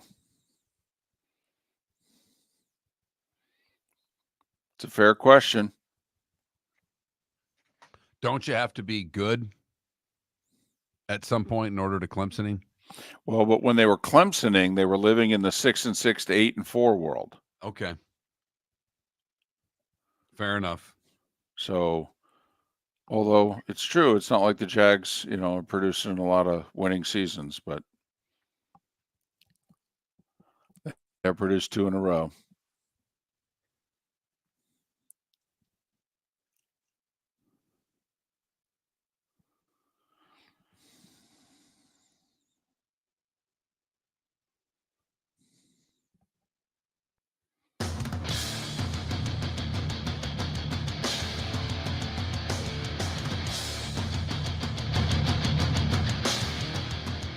You're listening to Miller and Moulton, coming at you from the Floormeister Studios. Floormeisters, keeping it real. And now, here's Mark Miller and David Moulton. Hour number 3 of Miller and Moulton. Thanks so much for being with us. Tony Catalina, who covers the Cowboys, will join us in about 35 minutes' time. Ian O'Connor will join us 1 hour from now. He's written the book Out of the Darkness, The Mystery of Aaron Rodgers. It's already a bestseller. Basically, if Ian O'Connor writes it, it's a bestseller. 5 out of his 6 have made the list. He will join us 1 hour from now. 21,000 is the text line. If in the last 6 weeks you have not sent us a text, you need to send us a new keyword. That keyword is Miller to 21,000. Then we will get your text. If you don't send us the new keyword, it'll go someplace in Michigan. And hopefully it'll get read and eventually get to us. But, it's kind of like mail that gets lost. You take your chances. So there you go. Does that bother you I would think of you of all people who love the post office. Mm-hmm. When something doesn't get there in a timely fashion, do you feel like the post office has let you down? I want to know what's going on. I'd like an explanation. I'm not going to lie. and I want a specific person to talk to. I want someone's cell phone that I can call them at home. It's kind of like your doctor. You know, they can give you a holler and go, "Hey, just so you know, I got your latest test results. Isn't this after hours? Yeah, but I'm concerned about you." Oh, okay. Thanks, doc. That's the kind of when it's not going my way with the post office, I want somebody I can talk to. Not gonna lie. All right. Can I fire some rapid fire questions out at you? Are you Sure. ready? I'm ready. Okay. Pass. Oh, sorry. How many quarterbacks would you take instead of Deshaun Watson? I mean, is he now one of the 5 worst quarterbacks in the league? Well, let's see. Watson or Daniel Jones? Watson. Watson or Gardner Minshew? I'd go Minshew, to be honest with you. It didn't look good yesterday, by the way. Looked terrible. Did not look good. Okay, but all right. Will Levis, Deshaun Watson. You saw that interception, right? By the way, how fitting was it that Mr. Butt Fumble himself, Mark Sanchez, was calling the game on Fox, and he saw it coming. He uttered "uh-oh" as Levis is beginning to shot put the ball while being tackled to the ground. And he goes, "uh-oh." Yep. Bryce Young, Deshaun Watson. Deshaun Watson. I mean, isn't this your top 5 list of teams that need a quarterback right now? Carolina, Tennessee, the Giants, Vegas, and Cleveland. Who else we missing? Right now, teams that need a quarterback. Because you got... Well, I mean, Sam Darnold played great. Well, and also they got their quarterback waiting in the wings. No, I know, but... New England has their quarterback waiting in the wings. All right. But, in terms of starting quarterbacks right now, I mean, right, you'd have to say that's the top 5 list. I believe you're right. I'm just kind of double checking here. Here's the problem for Cleveland. They're stuck with him unless they're going to pull a Sean Payton, Russell Wilson deal. Now, we can put Pittsburgh, by the way, on this list, even though they won with Justin Fields yesterday. Didn't score an offensive touchdown. But, we could, if we argue, go, well, Pittsburgh needs a quarterback. They do. Okay. We'll put it down, Pittsburgh. And they might make the playoffs again, but I mean, he looks toast, and they're stuck with him. Guaranteed money. His cap hits the next 2 years because they've restructured his contract a couple times, Mark. His cap hits next year are in the area code of the Russell Wilson cap hits. Like, the Broncos had to do 80-something million over 2 years with Russ. It's like 50-something this year, 30-something next year. Apparently, Deshaun's cap hits the next 2 years are $60+ million. They cannot get rid of him without absorbing a staggering cap hit through 2026. No, they can't get rid of him without drafting a rookie and playing that rookie. Right. That's the only way to do it. Now, give the Cowboys tough team to play with. They're healthy and they're fast. And Browns ended up playing without both tackles, which, by the way, I really would have liked to have known that.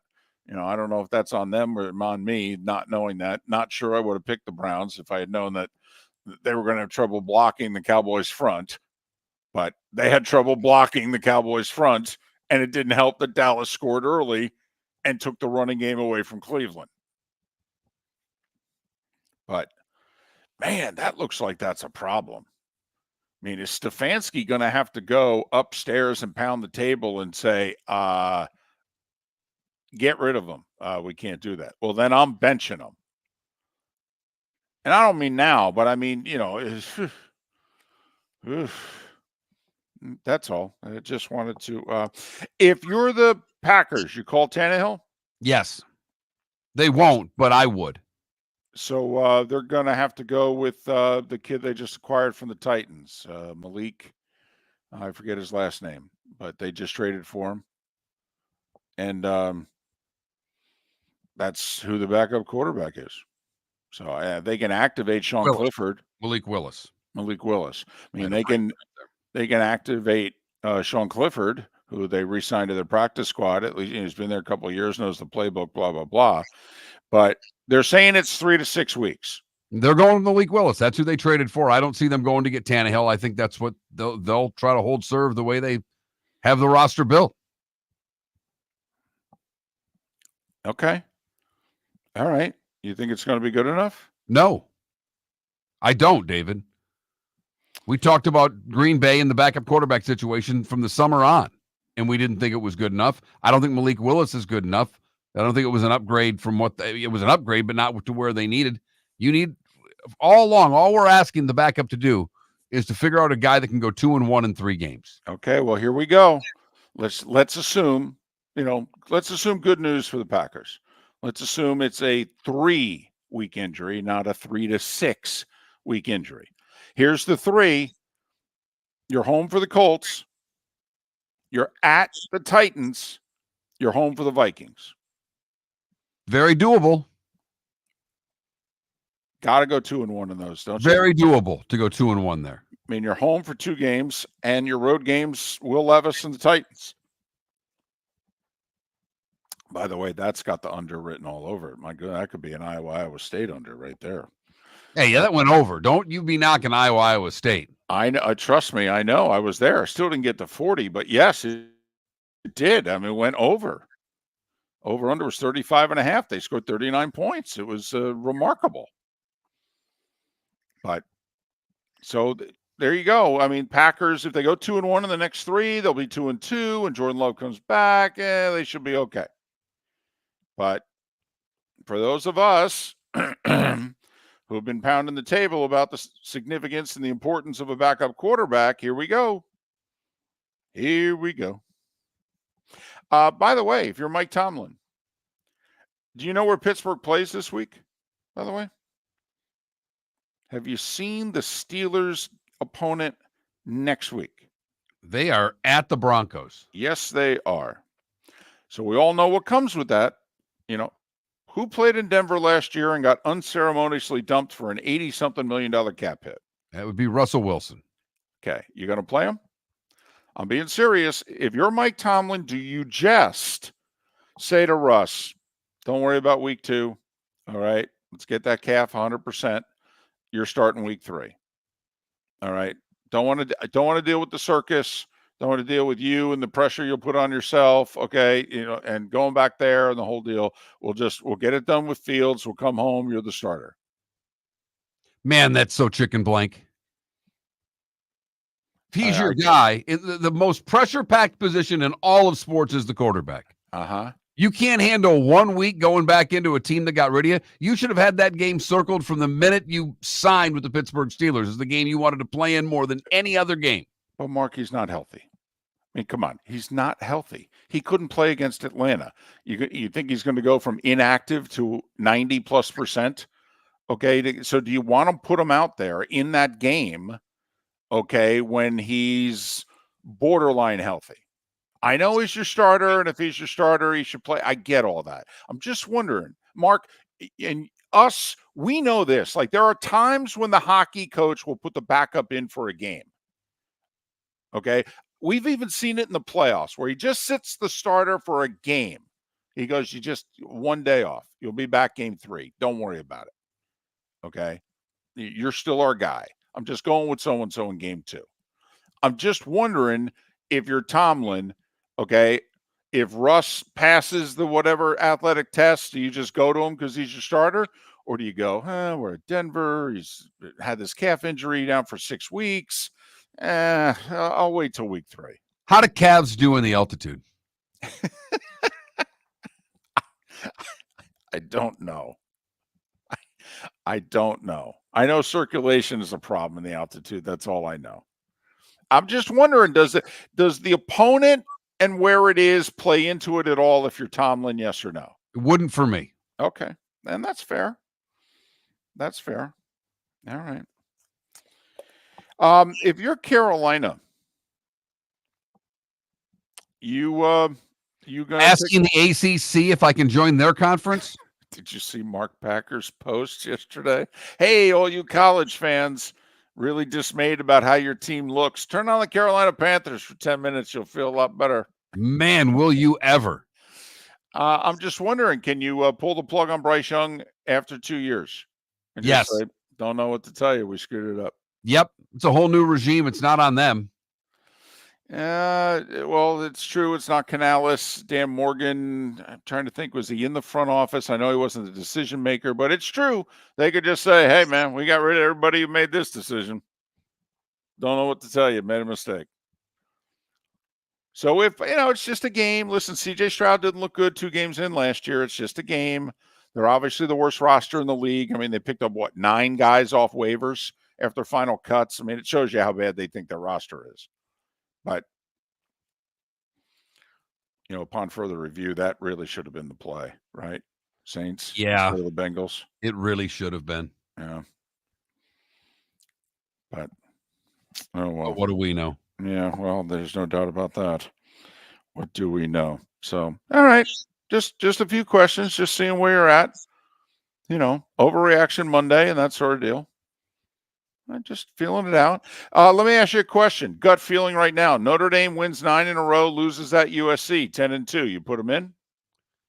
They would need some things to go their way for me to put them in, with that one loss being as bad as it is.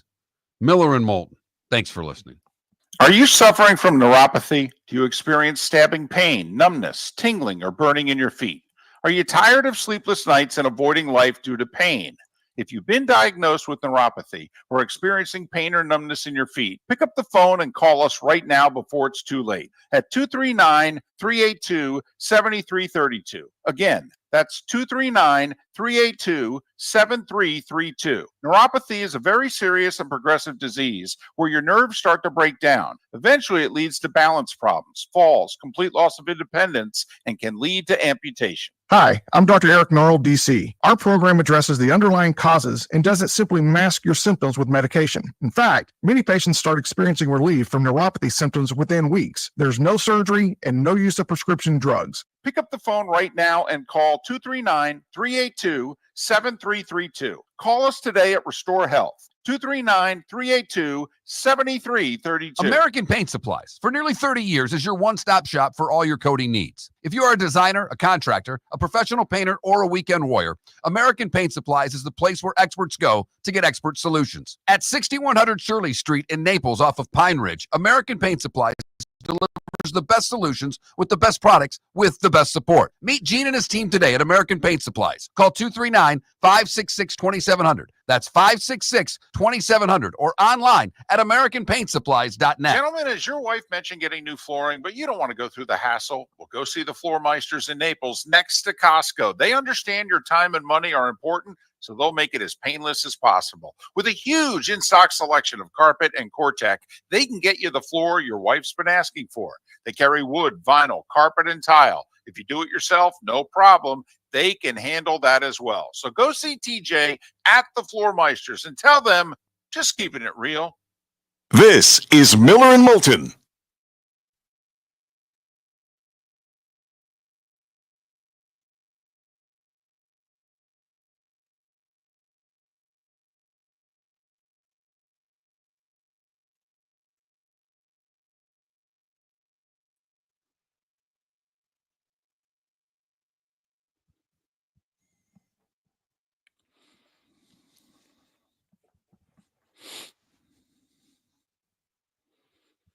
Irish football doesn't matter to me what Northern Illinois' record is at the end of the year. They're a MAC school. It's the second worst conference in college football. Now, they are a top 3 team in the MAC preseason, but come on, you were a 28-point favorite.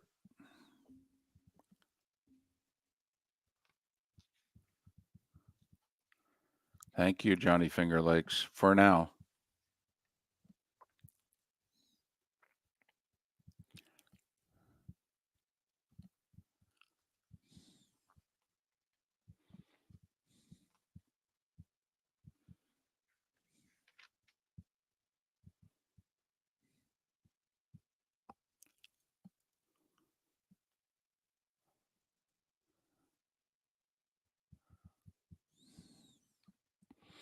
Well, Irish, I will say the next year, Burroughs took them to the AFC title game. They lost in overtime at Kansas City. So, I mean, it's last year where he got hurt mid-season.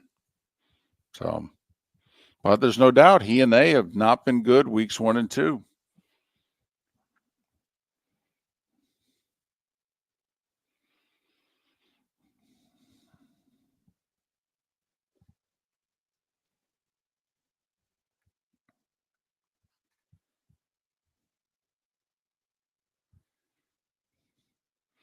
Big day yesterday for the Braves when they didn't score in the 10th and Toronto scored in the top of the 11th. Can't lose when you're pitching Sale against a last place team.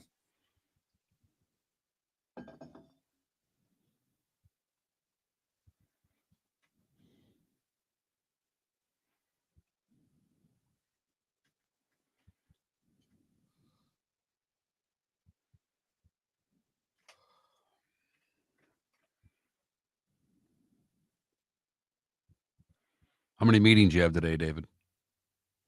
An hour after the show. It's the only one I'm going to. So I don't know. I know how many have been scheduled in the last few days. I know I haven't gone to any of them. I'm going to the 1 hour after the show.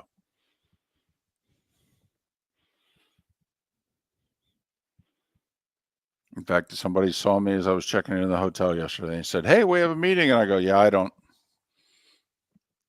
And he goes, No, we've got a meeting." I go, "No, I know. I got the email. I'm going to be there." He's like, "Well, okay." I just said to him, I go, "Remember the production meeting last year? Who do I work for?" He goes, "Troy." There you go.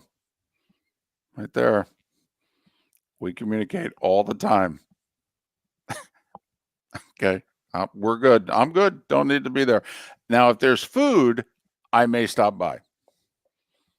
And Mark, you know what there is before the 11 a.m. Eastern production meeting? Breakfast. Breakfast. Damn right. It'll be served at about 7-ish Pacific time. Right out. You eat right before the meeting. Go to the meeting, then I come up and, oh my God, will I sleep? Oh my goodness. This will be a minimum 2-hour nap.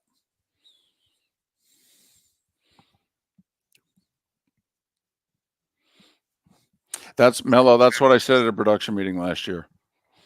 Okay. In which I said, "No, I know," because we were discussing things we did at Fox. And the guy says, "Well, you work for a 4-letter network now." And I go, "Oh, no, I know I work for a 4-letter network called Troy, Troy.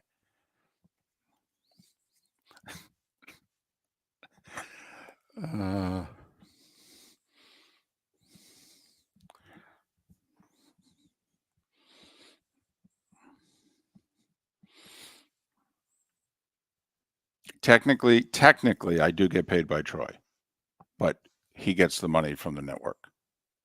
But technically, the insignia is not the 4-letter network.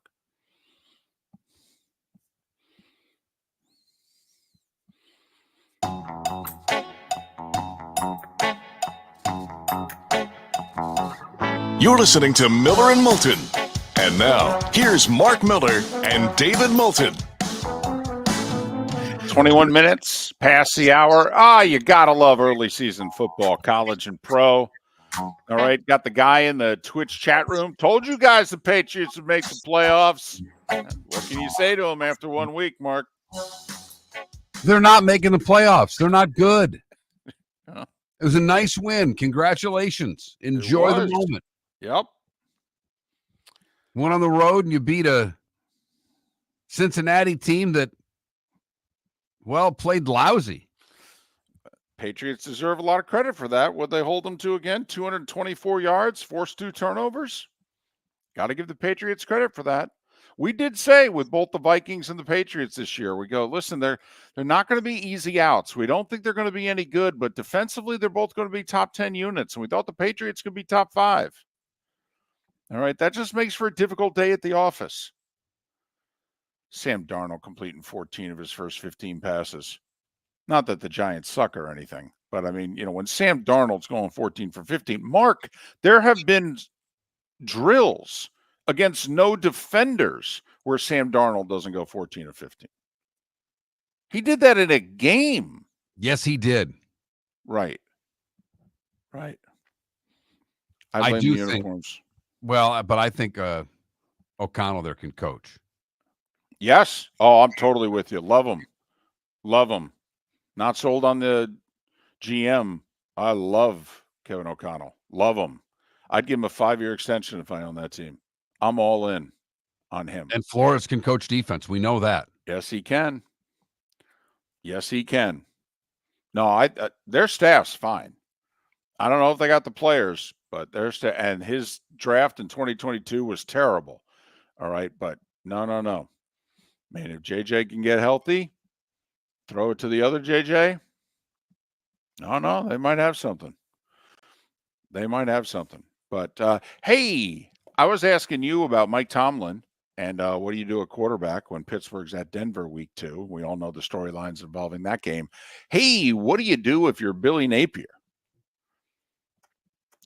Because we assume that Graham Mertz, that they just, they were playing Samford. So, there's no reason to rush him back from a concussion. We'll just give him a week off, clear his head. And let's just say he gets cleared from concussion protocol. Okay.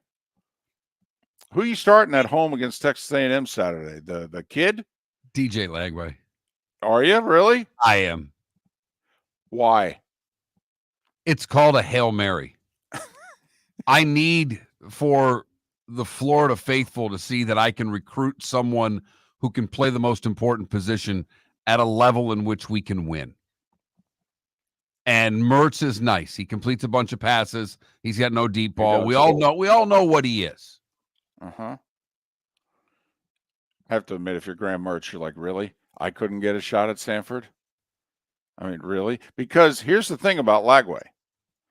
Mark, he completed, what was it, like 19 passes? Did you see what the average yard per completion was for Lagway? It was 25 yards of completion.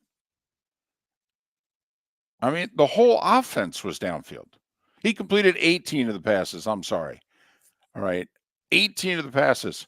He averaged 18 yards an attempt. He averaged 25 yards of completion. I mean, the one thing the Florida offense has not been under Billy Napier, down the field. But it was against, So, Texas A&M defensively, they're good defensively. They're defensive up front, they're really good. I mean, their front four is excellent. So, you're coaching for your job. You need the win. You really do. You need the win more than style points, I would argue. You got to win the game. Lagway or Mertz? Lagway. Look at you. Are you deep down making the argument, Moulton, you're wrong? I need the people to get all in on Lagway so that even if we go 4-8 or 5-7 or whatever, people go, yeah, but he'll leave if we fire the coach, so we got to keep the coach. Yes. If I'm the coach, I'm doing this self-preservation time right now if you're Billy Napier. Okay. Because the writing is on the wall. It really is. I don't know anybody that wants him to stay as the head coach other than Miller and Moulton. We only want it to. Well, I mean, although we do say with a caveat, if Lane's coming, that's a different story. We fire the whole 317-member staff or whatever it is. No, they're all gone. All you analysts and interns, take your shirts and just hats, and here you go. You're gone.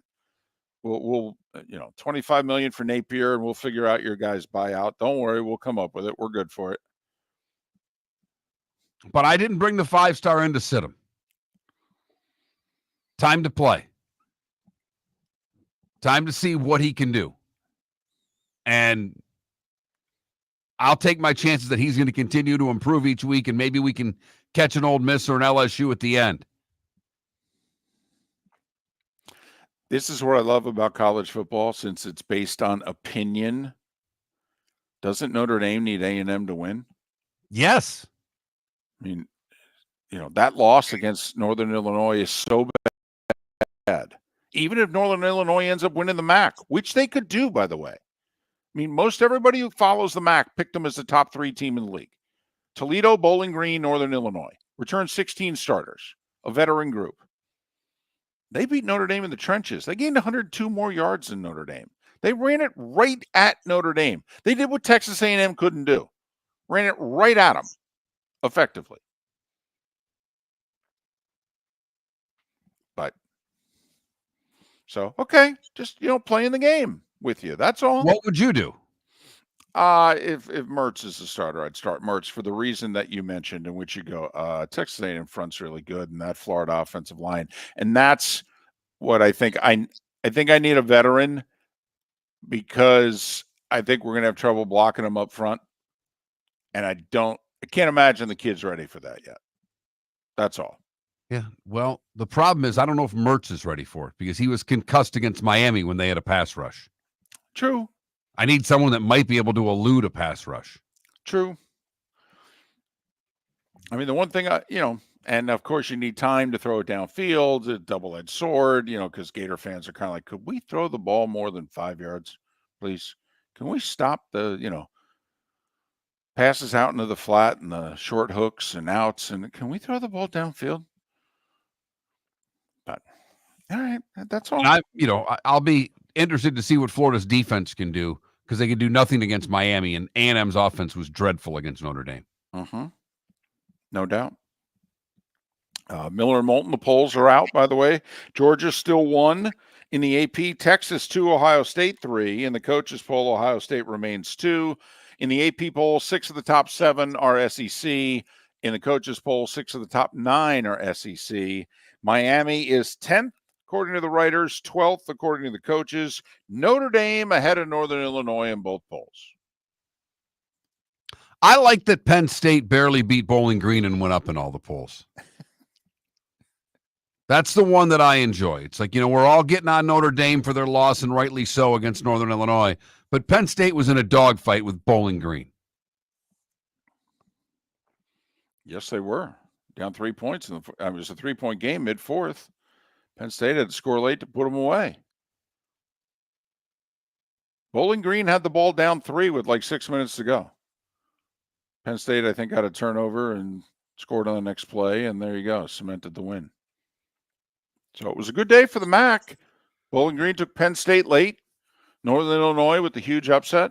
First ever win for the conference against a top 5 team. So, and that's all. Just, feeling you out, coach. That's all I'm doing. It's Monday. It's overreaction, underappreciated Monday. That's all. How much would you overreact to the Texas Longhorns and the performance they put on in the Big House? Well, I think the question is going to be, can Michigan find an offense by the time USC comes to town in 12 days? I don't know. Their quarterback play is awful. Yeah, not good. Which begs the question, how could Michigan let this happen? Seriously. It does beg the question, by the way. I mean, Notre Dame hasn't really had a terrific homegrown quarterback since Brady Quinn. How could you guys let that happen, too? Miller and Moulton, Tony Catalina is next. Gentlemen, as your wife mentioned getting new flooring, but you don't want to go through the hassle, well, go see the Floor Meisters in Naples next to Costco. They understand your time and money are important, so they'll make it as painless as possible. With a huge in-stock selection of carpet and Cortec, they can get you the floor your wife's been asking for. They carry wood, vinyl, carpet, and tile. If you do it yourself, no problem. They can handle that as well. So go see TJ at the Floor Meisters and tell them, just keeping it real. The Cape Coral Police Department is growing. They are currently looking for police officers and are offering a $10,000 signing bonus to newly hired officers. If you desire a career in law enforcement, or if you are already in law enforcement and thinking about making a move to a better agency, think Cape Coral Police Department. If you're looking for a police department that is committed to excellence, that invests in the highest level of training, state-of-the-art equipment, and some of the highest compensation in all of Southwest Florida, then the Cape Coral Police Department is for you. Visit capecops.com. That's capecops.com. Visit Jason and Todd at the Diamond District. A natural diamond is the oldest artifact you will ever touch, and each is one of a kind. Jason and Todd at the Diamond District would like to meet you personally and share their love of natural diamonds and the positive impact of purchasing a natural diamond.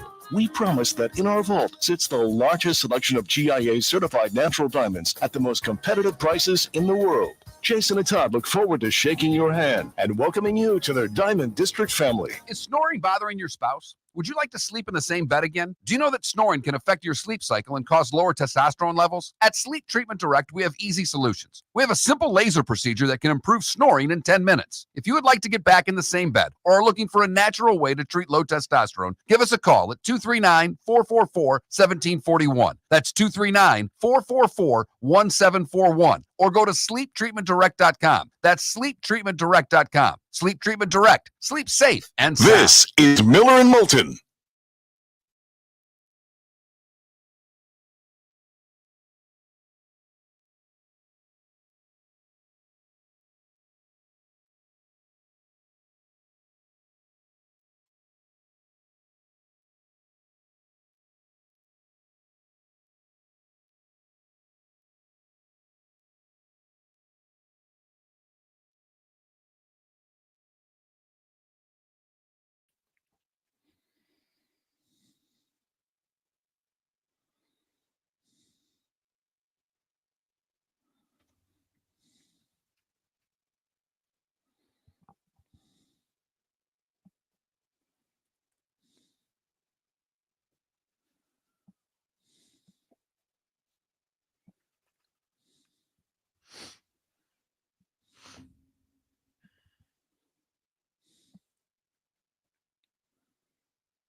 By the way, Tony also covers A&M.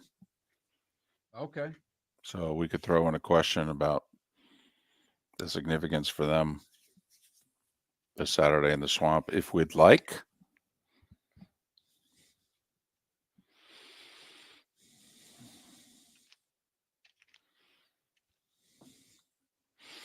Yep. Kid at Georgia, kid at Texas.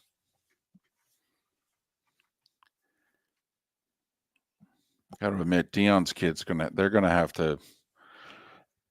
The interview process for him is going to be really big because pro scouts cannot be like. I mean, he just threw his offensive line under the bus after the game. You can't do that. He left before the game was over, and they said it was because of injury. Right. That he went in to get examined. Exactly.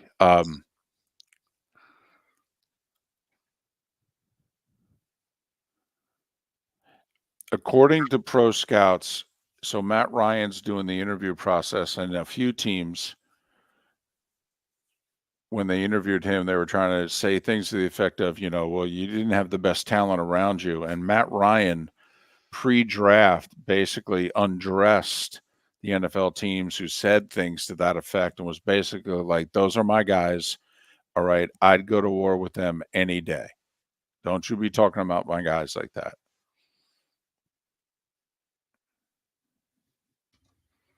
Sorry, I was calling him. I didn't hear the end of that.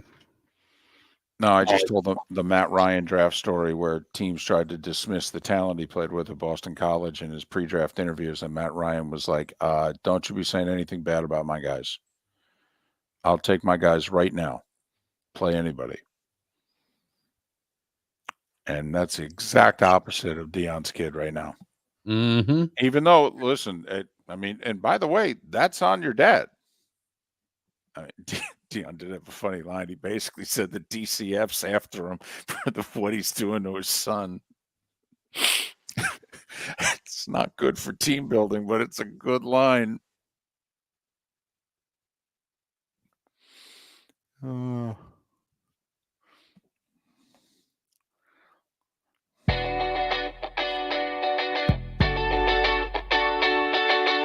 You're listening to Miller and Moulton. And now, here's Mark Miller and David Moulton. At 22 minutes before the hour, Ian O'Connor will join us at the top of the hour, author of Out of the Darkness, The Mystery of Aaron Rodgers. It's Miller and Moulton coast to coast on this Monday. I'm on the West Coast, while Mark's on the West Coast of Florida. We join now on the American Paint Supplies hotline, Tony Catalina. He covers the Cowboys for Pro Football Network. Also covers Texas A&M as well. He's host of a First and 10 Cowboys podcast. Follow Tony on X at Tony_Catalina. Catalina, Catalina. Tony, it's David and Mark. Thanks for doing this. How are you? I'm great, guys. Thanks for having me.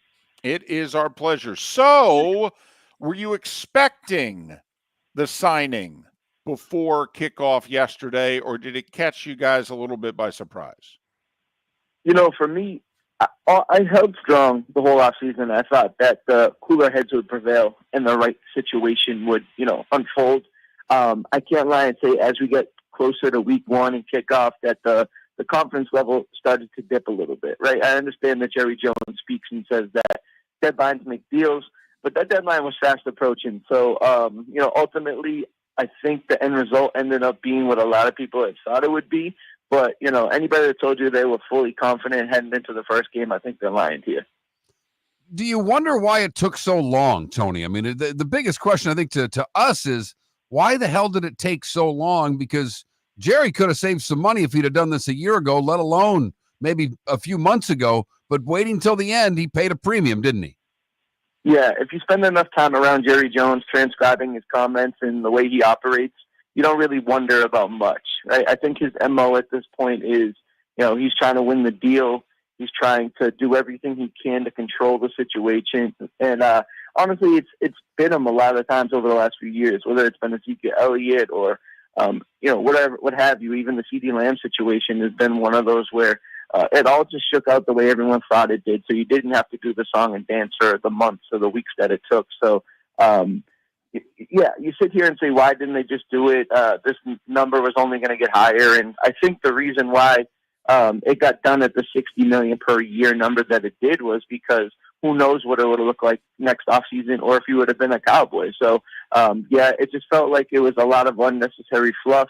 But I will give him credit in the fact that, it got done the way that everybody hoped and anticipated it would. Well, then let's talk about how they played. All right. He looked good early. Offense got on top of the Browns. Defense overwhelmed the offensive line without its tackles. Dallas whooped up on Cleveland by much worse than 33-17. Yeah, there's obviously, you come into week one, all 32 teams, there's like a hopeful optimism, but there's a little bit of anxiety of just what is it going to look like? How's it going to play out? How will it translate? And I think a lot of that was for the Cowboys. I think people knew that they have talent, but there was a lot of mystery around some of these younger guys that they're going to be leaning on this year. And if you look at the way week one unfolded, linebacker DeMarvion Overshown was a big proponent of them playing well. Keelan Carson stepped in for Jerron Bland at cornerback, and he rose to the challenge against Amari Cooper and that wide receiver group. And, Tyler Guyton had his hands full against Myles Garrett, and he was still able to, be serviceable in a lot of ways. So I think all of the bets that they put into week one kind of cashed in for Dallas in this sense. And obviously it's a week by week and things change and it's, moving variables here. But if this is exactly what they had hoped would happen, right? The stars would play well and the young guys would step up in a spot. So all of that culminated into a double-digit win against a good Cleveland Browns team. Well, and we'll see on that part because Deshaun Watson looked terrible, and I don't know how good they can be if that quarterback play is going to be as bad as it was. But when you look at it from Dallas' standpoint, even though they won and looked good, where would you point to signs that they need to improve upon? I think it would just be more consistency on offense, right? They outside of what CeeDee Lamb is, and Brandon Cooks caught the first touchdown pass of the season, but Jalen Tolbert was a relative non-factor. We're waiting to hear back from Jake Ferguson, his knee injury. Is he going to miss time? Is it an extended time? So they don't really know what his situation looks like right now. And so there's just other variables and other people that are going to have to step up because, if it's bracket coverage on CeeDee Lamb or maybe Brandon Cooks and Dak aren't, connecting or firing on all cylinders, where's the offense going to come from? We know that the running back room is a big mystery right now. So this offense is used to being high octane, and right now we're going to see if they can sustain that in the new year. Talking with Tony Catalina, who covers the Cowboys for Pro Football Network, profootballnetwork.com, and follow Tony on X, Tony_Catalina, Catalina. You're right. They had 11 penalties. They kind of put the offense on mothballs in the second half because they knew they didn't need to show or do much. Does this team, Tony, have the depth? If they start getting injuries along the line of scrimmage in the secondary like they did last year, is this team deep enough, or is this team only championship caliber if they keep their 22 healthy? I would say, for a pointed answer, as long as Dak Prescott's healthy, I think they have a fighting chance, right? If they keep CeeDee Lamb, Dak Prescott, Micah Parsons on the field, they're going to always have a fighting chance on Sunday. But with that being said, the depth is a huge question mark. Like I talked about with some of these young guys and rookies, they stepped up in week 1, but can they sustain it for 17 weeks? Can they sustain that into the playoffs? If some of these younger dudes are put into place and they have to make plays and they're not ready to go, it's a huge factor. It could be a huge question mark. So I would say on the surface, they feel good about the depth. They're not big players in free agency notoriously at this point, and it's because they feel good about their draft and development. And if that, if they believe and what they believe is true and it continues to progress, I think they believe they have the depth. But across the league, you see other teams making moves in free agency. They're drafting well as well. It's a tough NFC. So, the question it really remains to be answered at this point. What's the intangible that Dak has that some of us miss? Someone like me who's not a Dak guy. I'm not a Dak hater by any stretch of the imagination, but I'm not a Dak supporter. What's the intangible that I miss that you think Dak has that makes him elite? So there's really two things. One on the field and one in just a straight up intangible is he's probably one of the better leaders you'll have, probably ever walk through an NFL hallway. The guys truly believe in him as a person, as a leader, as a quarterback. I don't know if this is well-known information, but he even studied leadership in college. Like he has a degree in it. He just knows how to be a leader of men. So that's the first thing. And the second thing, when it comes to just being a football player and a quarterback, he's so trusted within Mike McCarthy's offense that he goes to the line of scrimmage, scans the defense, and he's able to really dissect like a coach at a coach level. So he has full autonomy of that offense. He wants to check out of something. He wants to move to something. He wants to change a projection.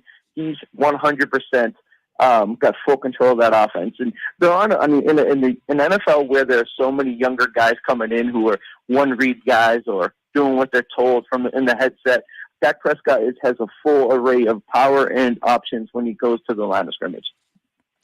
Tony also covers Texas A&M for the Austin Statesman. They're in the Swamp this Saturday. The loss to Notre Dame looks even worse now after what Notre Dame had happened to them on Saturday. The significance of this game, we know from our end, for Billy Napier and the Gators, the significance of the game. How significant is this game, though, for A&M? It's a big deal, right? Like you lose the Notre Dame game, like you said. It wasn't great, especially after Notre Dame's loss this weekend. But I think this is a chance to, for lack of a better term, catch a reeling Florida team, but it's still an SEC opponent. So I think this will be a measuring stick game for themselves. They want to go out there, and put week 1 behind them. You do what you can against an FCS opponent in week 2 and you handle business. But there's a lot to be learned about themselves in week 3. And when you go to the Swamp, it doesn't really matter. That environment is that environment. So they just got to be ready to go there.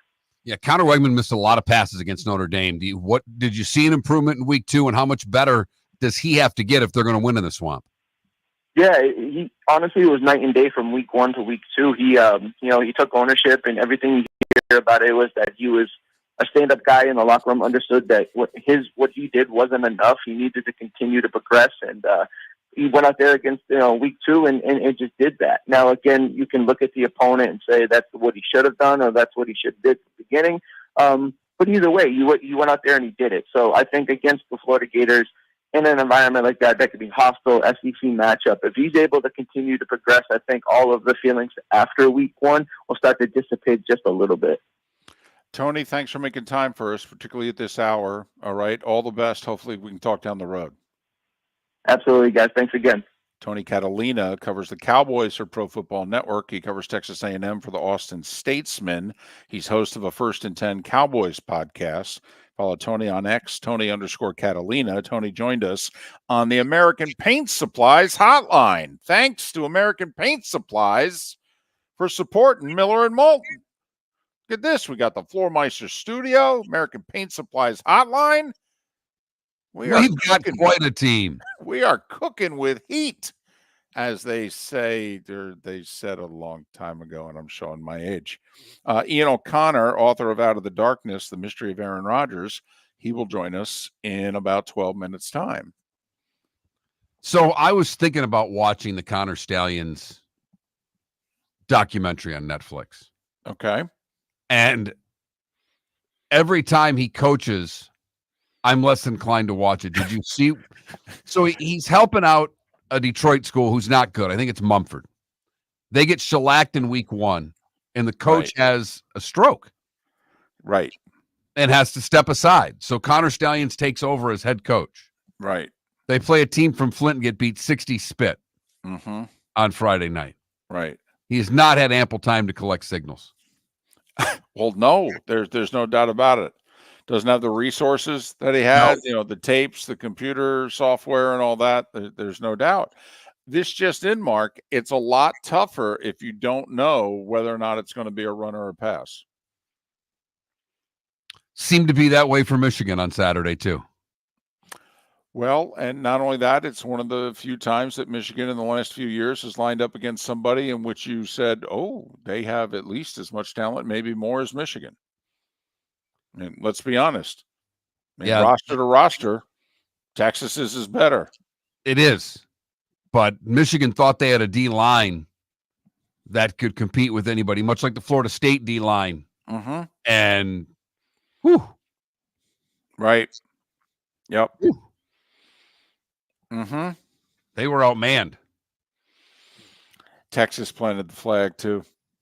Remember with Baker in Oklahoma, went to Columbus and planted the flag? All right, Texas planted the flag right at midfield, pounded that sucker into the turf. Big SEC win right there for the Longhorns.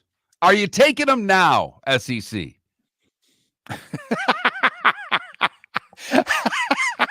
So now they're officially in the conference? Now, are they in the conference now? Asking you, Florida Gator. Asking you, Crimson Tide. Asking you, Auburn Tiger, losing to Cal with that big ACC win.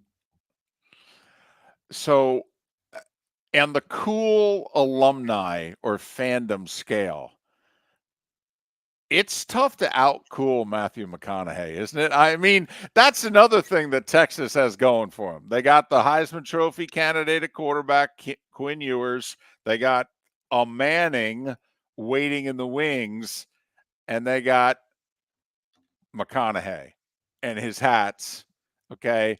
He's doing appearances. Did you see him on the pregame shows? He's doing them while flying on his private jet.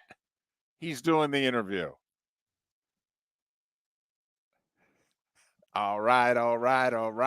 Was standing nose to nose with Woodson there when Woodson had the flag. They had a great shot of the two of them nose to nose. But I mean, it's just tough to out-cool Matthew McConaughey. I'm sure there are others out there, but SC gets their act together, David. Right. They can out-cool McConaughey. When Snoop shows up at the Coliseum for USC, I mean, and Will Ferrell and others, USC's got it. Okay. All right. But they've got to have it. I'm just saying, McConaughey, Texas on the field is ranked either second or third in the polls, depending on the poll you look at. I think in terms of the cool fan alumni, McConaughey's top 5. He brings it. He's got game.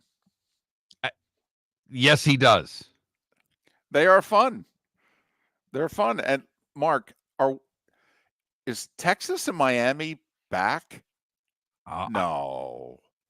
Do the Bears have a franchise quarterback and Texas and Miami are actually coming back? I mean, I don't know if some of us of a certain age can handle this. Would be great if they are.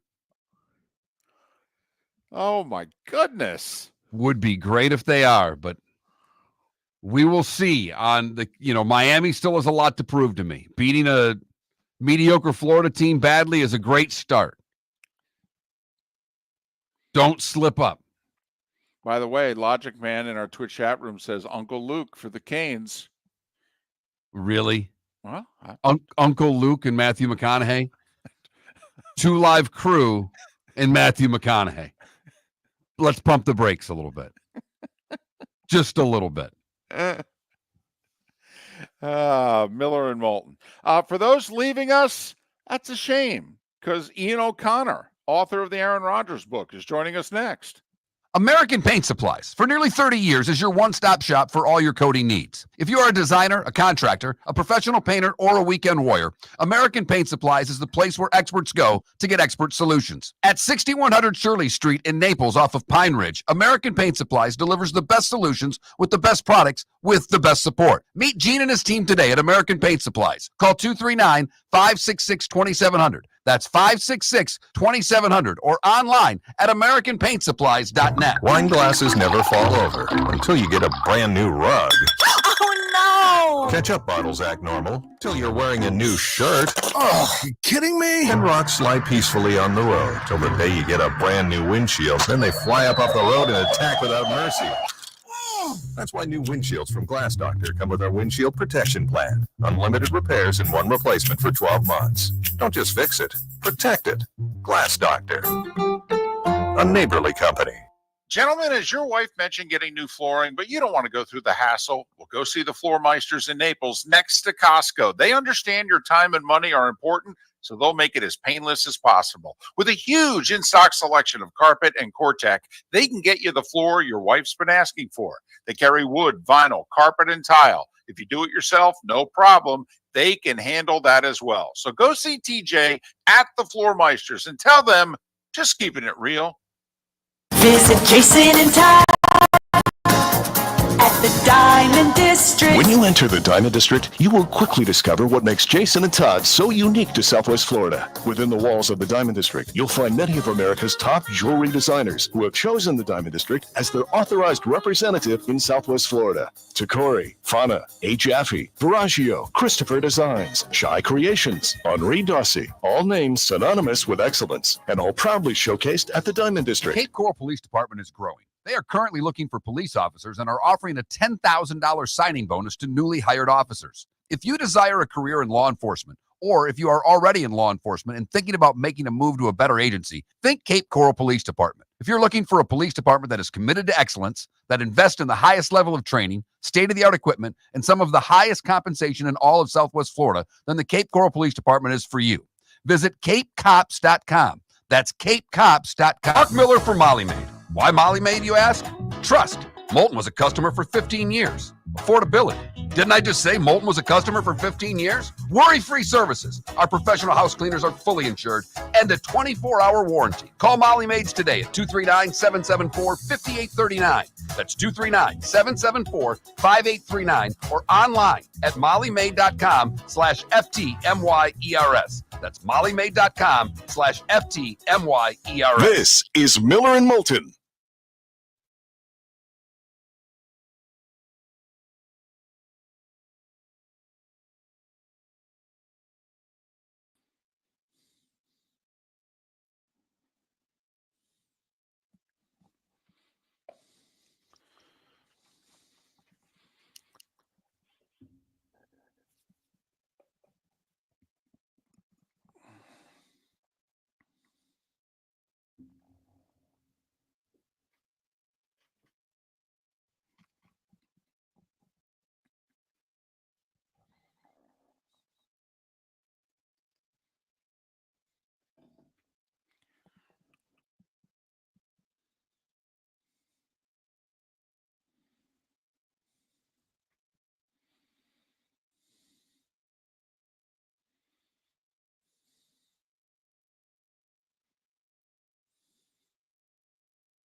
You got his number, right? I gave it to you. I do.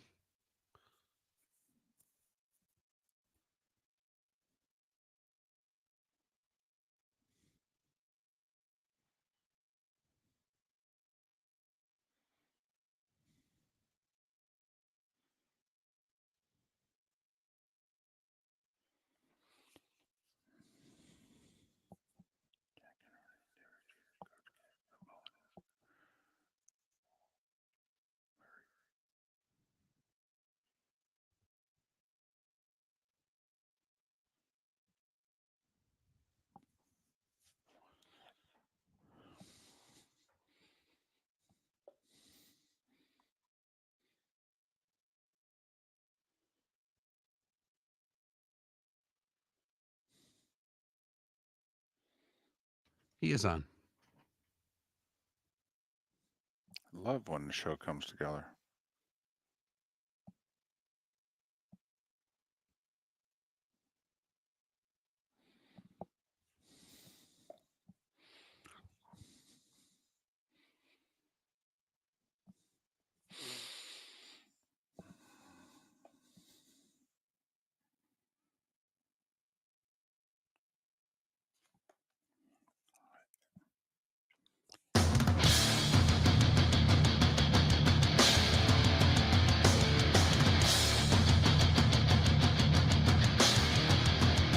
You're listening to Miller and Moulton, coming at you from the Floormeister Studios. Floormeisters, keeping it real. And now, here's Mark Miller and David Moulton. Thrilled that you're with us for the Diamond District bonus hour, the 239 and the 904. Miller and Moulton, millerandmoulton.com, Miller_Moulton on X. I'm in Palo Alto, getting ready for Monday Night Football, the Jets and the Niners. Mark on the west coast of Florida, so we're going coast to coast, if you will, on this Monday. Joining us now on the American Paint Supplies hotline, Ian O'Connor, best-selling author now for the 5th time. The book, Out of the Darkness, it's been out for 3 weeks. Out of the Darkness, The Mystery of Aaron Rodgers. You can follow Ian on X at Ian_O'Connor, Ian_O'Connor. Ian, it's David and Mark. Thanks for doing this. How are you? Good morning, gentlemen. How are you? We are well. Mentioned earlier that this is now your 5th bestseller. You've written very successful books about very successful, high-profile men before. Jack and Arnie, Jeter, Coach K, Belichick. Aaron Rodgers, was he an easier, harder person to get the information about for you to sit down and write about? Well, I never thought anyone would be more difficult than Belichick to profile, and I think Rodgers probably topped him. He just they're both mysterious figures, but I thought Aaron was more elusive as a character to sort of nail down. And yeah, it worked out that way. I was always interested in doing a Packers book at some point in my lifetime because Vince Lombardi was the head coach at my high school. And that was the only place he had been a head coach before the Packers, and he lived 8 houses away from me. So I was looking for a Packers book to do, and Aaron got traded into my backyard. But from a distance, I always thought he was a compelling figure, probably the best interview in the league, just a very interesting talker and thinker, and an outside-the-box guy who I wanted to try to figure out. And yeah, it was probably the biggest challenge I ever had as an author. And so hopefully readers feel that I was able to solve the mystery of who he is, why he is the way he is, but a lot of interesting things in his life, from the family estrangement to ayahuasca to conspiracy theories, you name it. And he's a very compelling figure. It's amazing that Patrick Mahomes is going for a three-peat, and yet the most talked about player in the NFL by far is Aaron Rodgers. Well, and I think you mentioned a lot of the reasons why he's the one that's talked about, because you pick a lane, whether it is the family, whether it's the ayahuasca, whatever the case may be, there's a lane you can go that gives you a lot of intrigue about this guy. Which lane was the most intriguing for you as you went on this journey? I think the family estrangement, just because it's almost a complete estrangement. He does talk to an uncle and a couple of cousins, but outside of that, his parents, his two siblings, his maternal aunts, his grandmother, and other friends in his life have been exiled. And most of the people who are exiled never make it back from. I have a chapter in the book called The Island. And if you end up on the island, you usually stay there for good.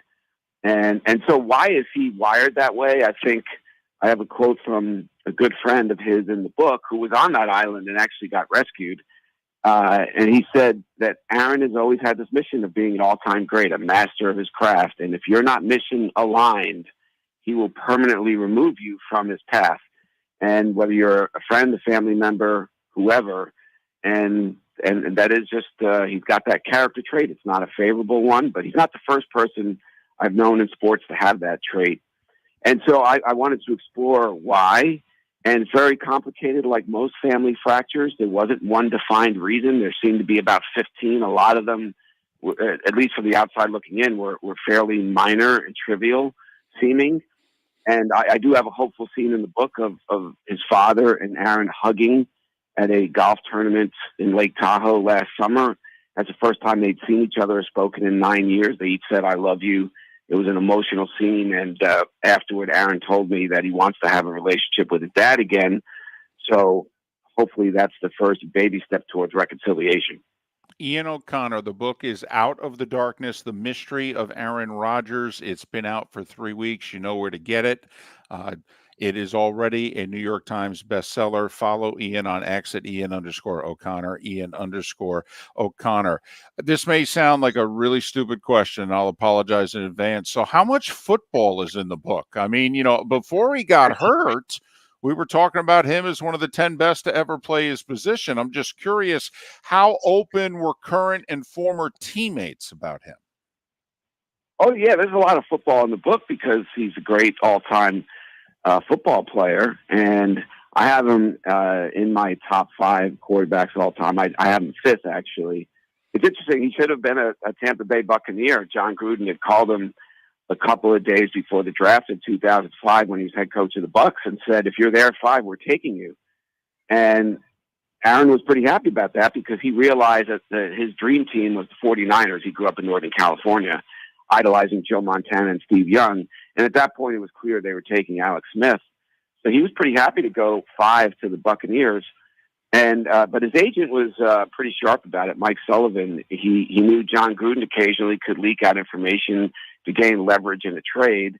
And so he called Bruce Allen, then the GM of the Bucs, who he was friendly with, and he said, "Bruce, Friday night at midnight, call me and tell me if you are drafting my client the following day in New York at the Javits Center. I can't meet with Rodgers' family Saturday morning and not have any idea where he's going." So sure enough, at midnight, Bruce Allen called. Mike Sullivan was in a bar in Manhattan. He took the call, and Bruce told him, "We are not taking your client at number 5, so he will not be a Tampa Bay Buccaneer." And they took Cadillac Williams instead, so I think that was not a great choice. But, yeah, there's a lot of that. There's a lot of the Brett Favre situation and trying to replace him and the way he was treated by Favre in the first couple of years in Green Bay. And really the essence of who Aaron Rodgers is from a football perspective is he did not have a single scholarship offer out of high school. He was forced, even though he got 1310 on his SATs, he was forced to go to the local community college because nobody wanted him. And then he fell in the draft and was booed by Packers fans on draft day. And he carries all of that with him today. And that chip on his shoulder is a boulder. And after the disaster of last season in New York, this is I think he looks and sounds hungrier than ever. He knows that if he can win a second ring before he retires, that will, particularly for a franchise in New York that's considered a Charlie Brown franchise, that would dramatically enhance his historical standing in the sport. Did he have to learn how to be a good teammate, or was he always a good teammate? I was watching the receivers. I told this story on the air last week, and when Davante Adams, they went out to dinner together, and you get a little glimpse of that, of how important that was to Davante, and it seemed to ease his mind, and you just don't expect that from Aaron Rodgers' teammates as much, or maybe I don't. But did he learn how to become a great teammate? It's a great question, but I went back to his high school days and his junior college days and his days at Cal Berkeley, and it was almost unanimous that he was a good teammate back then. So, but I will say this with the Packers. I think he watched the way Brett Favre, and listen, a lot of that narrative of their relationship has been negative, and rightfully so, because Favre did not treat him neighborly at all early on there. But Brett had good relationships with not only teammates, but low-level staffers in the building. And I think Aaron did watch that and learn from him in that regard.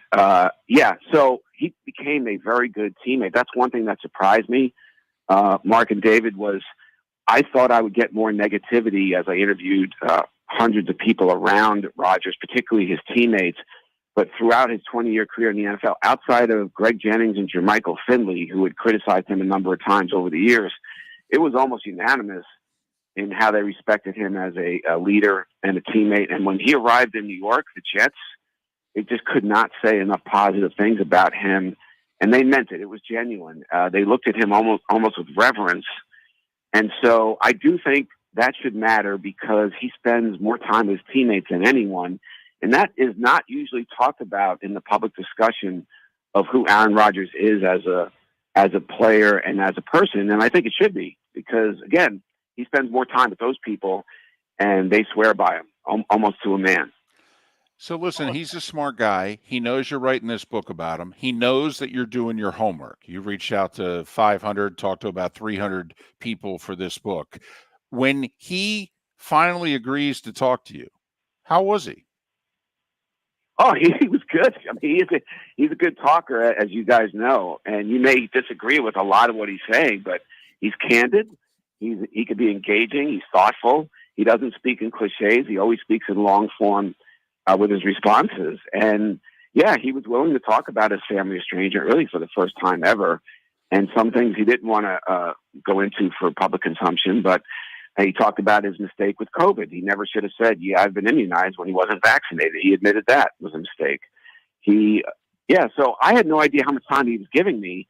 I had told the Jets, listen, I'd already handed in my book and I was running out of time to go back into my manuscript. And I said, I'll fly across the country for 45 minutes.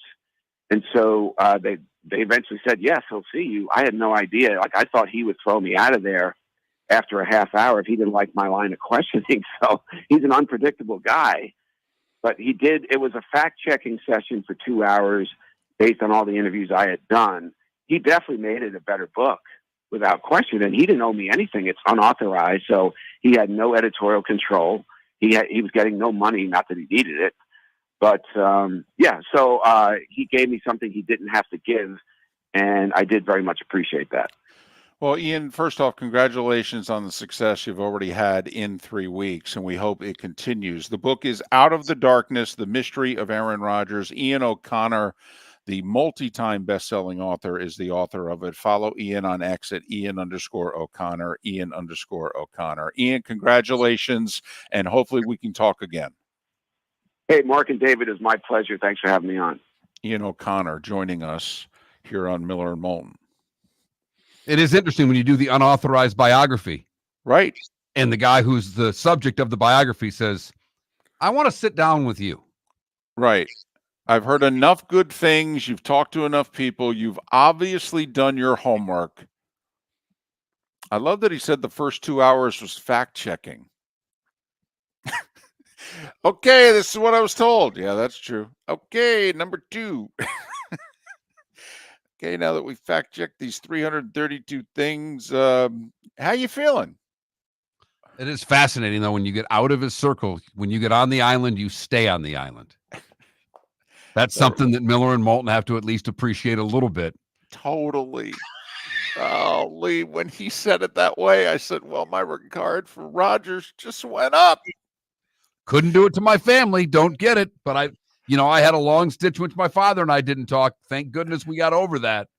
So I guess I understand it to a certain degree. No, once you're dead to me, you're dead to me. All right. Island, cemetery, whatever it is, that's where you are, Miller and Moulton.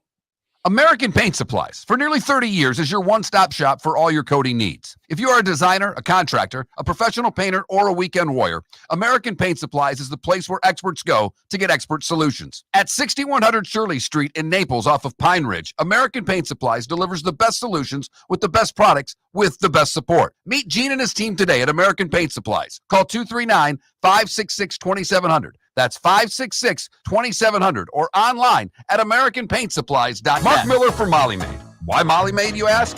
Trust. Moulton was a customer for 15 years. Affordability.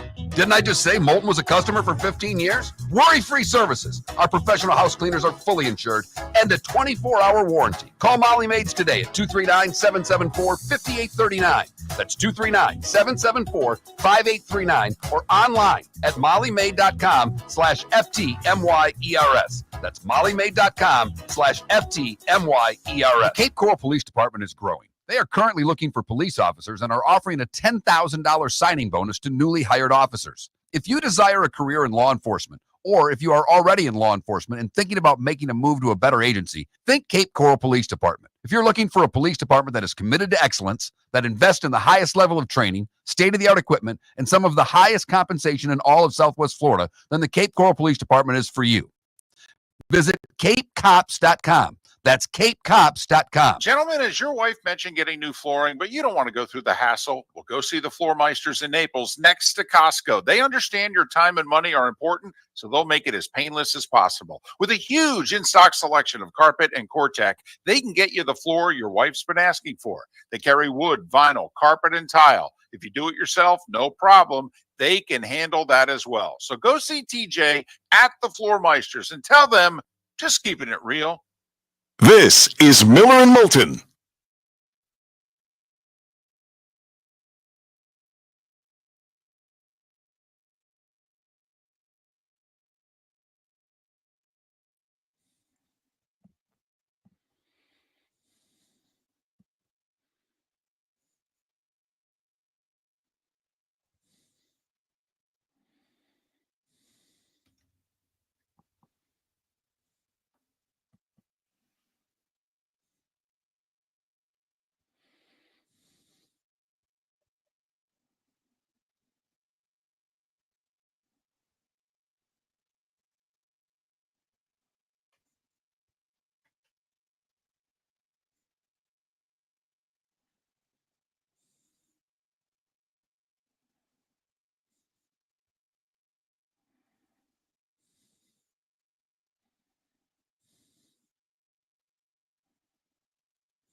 I think that's a good get. Mm-hmm. Hope everyone enjoyed it.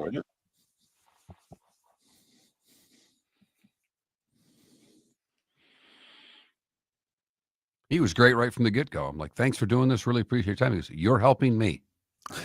Well, but I know. You know, Hey, but yep. Usually it's not Right.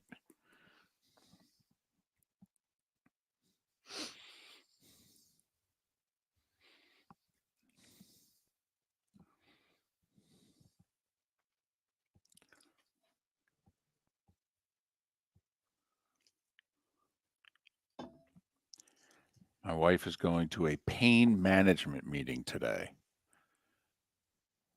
meeting with a drug dealer, huh? Well, that'll be the next meeting if this doesn't go well.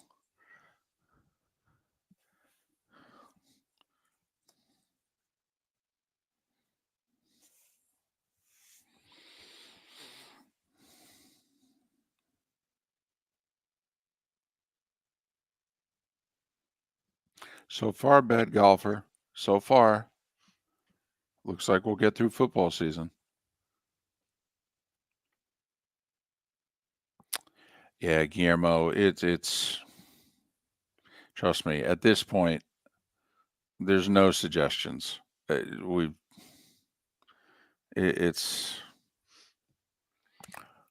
She's just got a bad draw.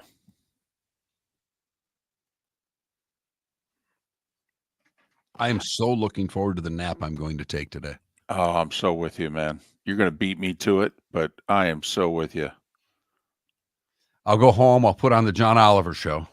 And when he gets to a long story, it'll just put me right out. With me, it's a plane, by the way. As soon as we start taxiing away from the gate, I never make takeoff. Never. Doesn't matter how long it takes either. Could take 3 minutes, could take 30. Doesn't matter. He pulled over on the side of the road because he drove from Detroit to where is he again? Grand Rapids. And it's like what, 2.5 or something like that? And he pulled over in Lansing, he said, and slept for 2 hours and then got back on the road and went straight to the studio. Didn't go home, didn't change, didn't shower, nothing. So he just finished up 20 minutes ago. He's another guy who's going to have a power nap.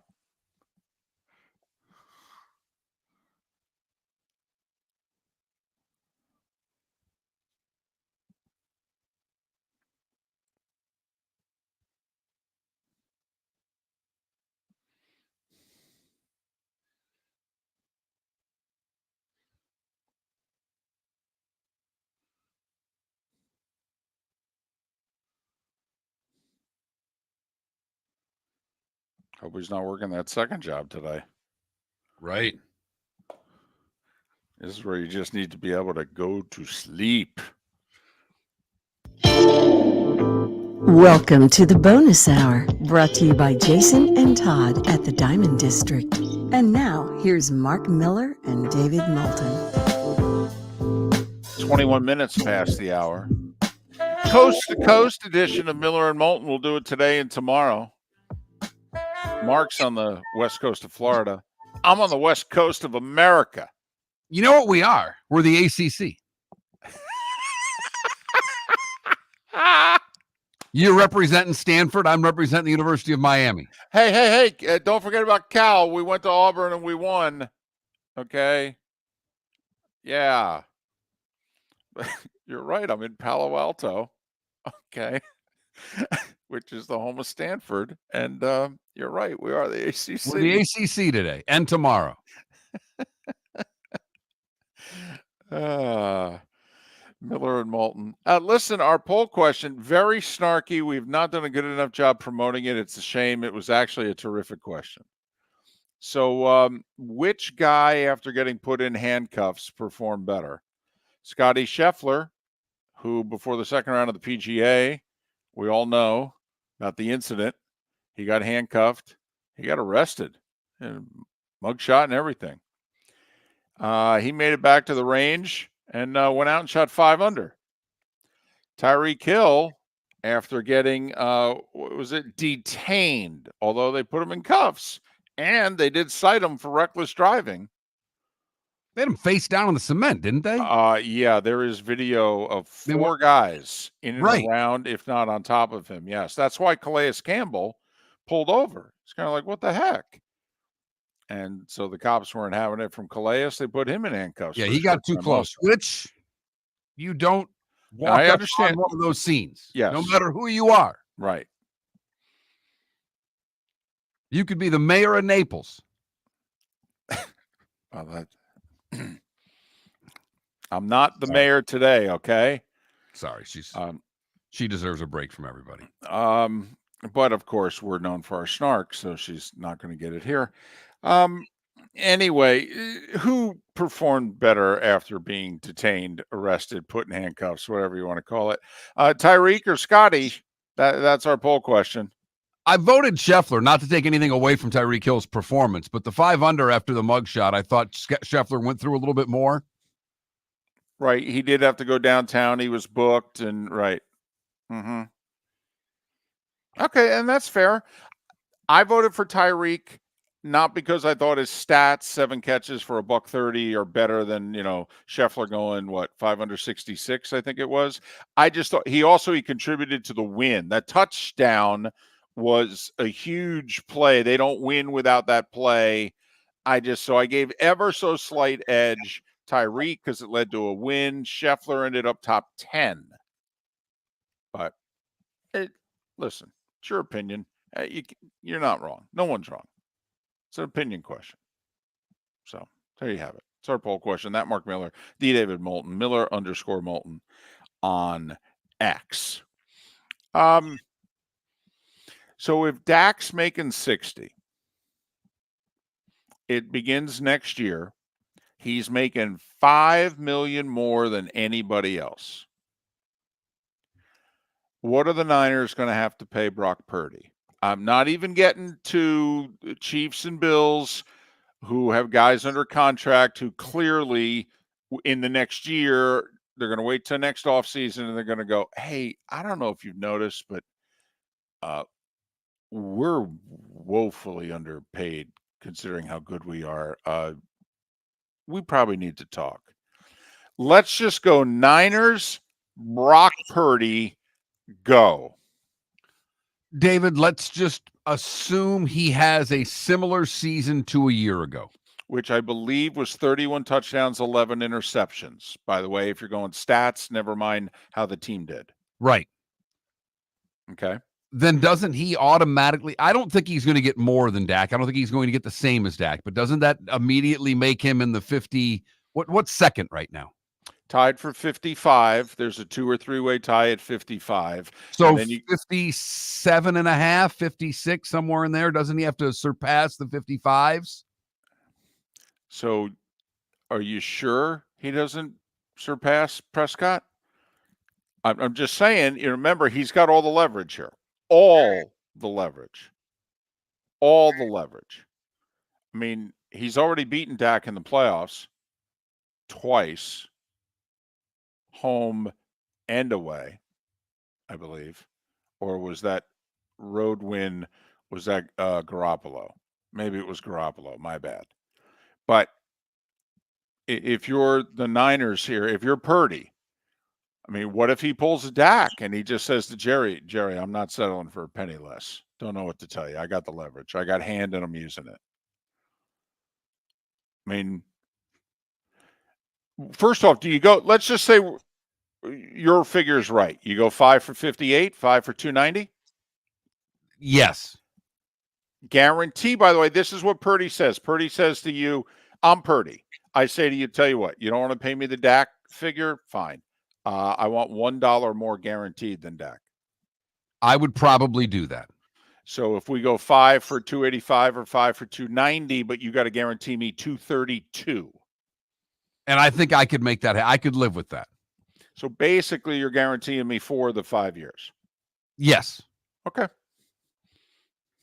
All right. That doesn't even get us into the discussion of the elite quarterbacks, though. I was going to say, we haven't gotten to Mahomes and Josh Allen yet. Who both, by the way, are saying and doing the right things. They're like, no, I got a contract. I'm under contract. I negotiated it. It's good. You know, nothing to see here. You know, then out of the side of their mouth, they go, not now. Not There'll yet. be a time and a place. Soon. Well, don't you think, in all honesty, who's coming up after Purdy that, you know, we're missing here? And I'm being serious about this because don't you then, if you're Mahomes and Allen, Purdy's the last one of the group, right? Mm-hmm. Hurts got paid. Tua got paid. Trevor got paid.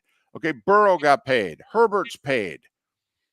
By the way, that Chargers Herbert deal's looking like a bargain right now. Isn't that like 45, 46, something like that they got him for? Man, that's looking like a really good deal. They did that first. You know, Goff got his 53. I mean, you know, Jordan Love's. I mean, Lamar got paid. Lamar's paid. This is year 2 of his 5-year deal. Right. Maybe year 1 of the extension, actually. I mean, the next one, and he's just a second-year guy, the next one you look at is what C.J. Stroud going to get. Yeah, but, you know, that's... No, but I mean, it's right. After exactly. next year, that'll start. So don't you, if you're Mahomes and you're Josh Allen, literally wait for the Niners and Purdy deal to get done, and then they say to their agent, okay, make the call. Because then the market's set. It is what it is. Maybe Purdy gets $1 more than Dak. Maybe he settles for in between 55 and 60. Remember, last pick of the draft. Dak Prescott, 4th round pick. I mean, wow. But what do you offer, Mahomes? I mean, do you just, we joke about it, here's a piece of paper and a pen, write down what you think is fair. But I mean, Golly. If Dak's getting 60, right, and Mahomes asked for 70, would it be out of hand? That's just it. What if Mahomes says, I want 7 for 500, which is 71 and change? How could you say no?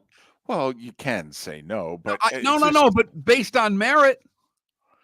But here's the thing. I mean, don't you think if Mahomes just went in and said to Mr. Hunt, listen, don't you think I'm worth 10% more than Dak? That's 66 right there, boss. What if I'm worth 15% more than Dak? That's 69. We're getting close to that 7 for 500 figure, Mark. I mean, Josh Allen could certainly look at the Bills and go, come on, I'm worth 10% more than Dak, right? Which would be an extra $20 million a year from what they're paying him now. 20 extra million. What if Mahomes just said, tell you what, 6 for 450. We'll do 75 a year. 5 for 375, whatever, but the number's 75. I'm 25% better than Dak Prescott. At least. That doesn't even get us to what we're talking about in January. So that's all. It just, as we're watching Aaron Rodgers and Brock Purdy tonight, just Purdy's next. Miller and Moulton. Honey, you want to come out? I haven't seen you since Glass Doctor installed our custom shower enclosure. No thanks. Well, you can't keep eating breakfast in the shower, and laminating your magazines is getting expensive. You remember we have guests coming over tonight, right? Oh, I'm sure they'd love to see the shower. It's our neighbors, and I highly doubt they want to be hanging out in our bathroom. The shower's so good, you'll never want to leave. Visit glassdoctor.com today and schedule an appointment online. American Paint Supplies, for nearly 30 years, is your one-stop shop for all your coating needs. If you are a designer, a contractor, a professional painter, or a weekend warrior, American Paint Supplies is the place where experts go to get expert solutions. At 6100 Shirley Street in Naples off of Pine Ridge, American Paint Supplies delivers the best solutions with the best products with the best support. Meet Gene and his team today at American Paint Supplies. Call 239-566-2700. That's 566-2700 or online at AmericanPaintSupplies.net. Gentlemen, as your wife mentioned getting new flooring, but you don't want to go through the hassle, well, go see the Floor Meisters in Naples next to Costco. They understand your time and money are important, so they'll make it as painless as possible. With a huge in-stock selection of carpet and Cortec, they can get you the floor your wife's been asking for. They carry wood, vinyl, carpet, and tile. If you do it yourself, no problem. They can handle that as well. So go see TJ at the Floor Meisters and tell them, just keeping it real. Is snoring bothering your spouse? Would you like to sleep in the same bed again? Do you know that snoring can affect your sleep cycle and cause lower testosterone levels? At Sleep Treatment Direct, we have easy solutions. We have a simple laser procedure that can improve snoring in 10 minutes. If you would like to get back in the same bed or are looking for a natural way to treat low testosterone, give us a call at 239-444-1741. That's 239-444-1741. Or go to sleeptreatmentdirect.com. That's sleeptreatmentdirect.com. Sleep Treatment Direct. Sleep safe and sound. This is Miller and Moulton.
There's a scene from The Sopranos.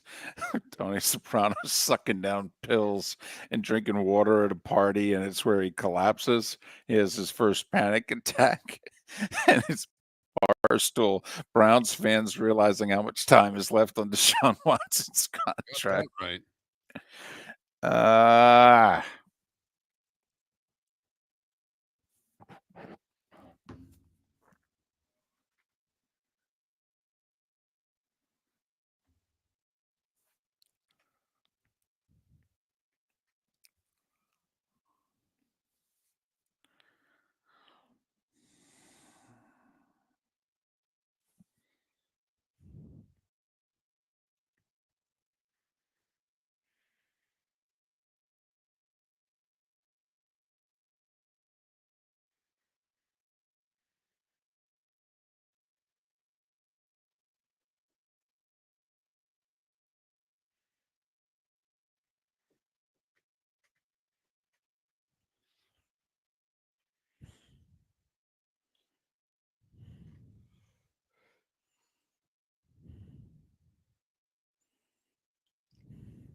Michigan go blue. Mahomes is right now.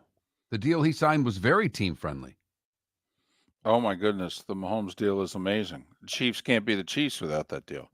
Plus, every year they take it and they like turn it into cash and give it to them, and it reduces the cap. And oh my goodness.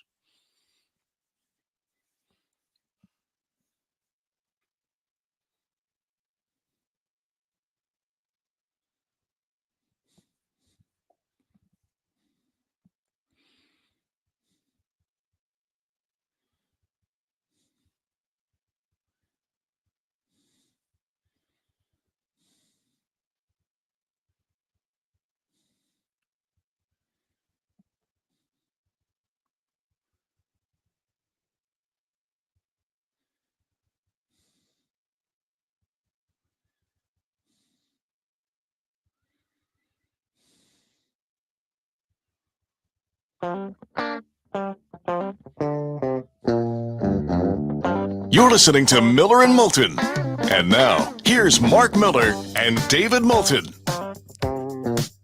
22 minutes until the top of the hour. Good, bad, and ugly. What's on tap? Today was the day when. Some final thoughts. Jets and Niners. San Fran, 3.5-point favorite. Over under 43.5. So Vegas is saying 23-20 Niners. Throw a half point in there somehow, some way. And that's what they're saying. By the way, we've had four teams cover by half a point so far in week 1 of the NFL. 4. Don't you have to take San Francisco by 3 tonight? Well, what if it's 3.5? No. You mean that's what you're saying? So take the based Jets on what's happening, right. take the Jets in the 3.5. There you San go. Francisco's going to win, but not cover. Right, which has happened. Like I said, Bills were 6.5. They won by 6. I mean, could go down the list. Indianapolis was a 2.5-point Houston was a 2.5-point favor over Indianapolis, won by 2. Dolphins 3.5 over the Jags, won by 3. And Seattle 6.5 over Denver, won by 6. Yep. Who do you like tonight, by the way? Don't laugh. The Jets really could use this on Reddick and he's not playing.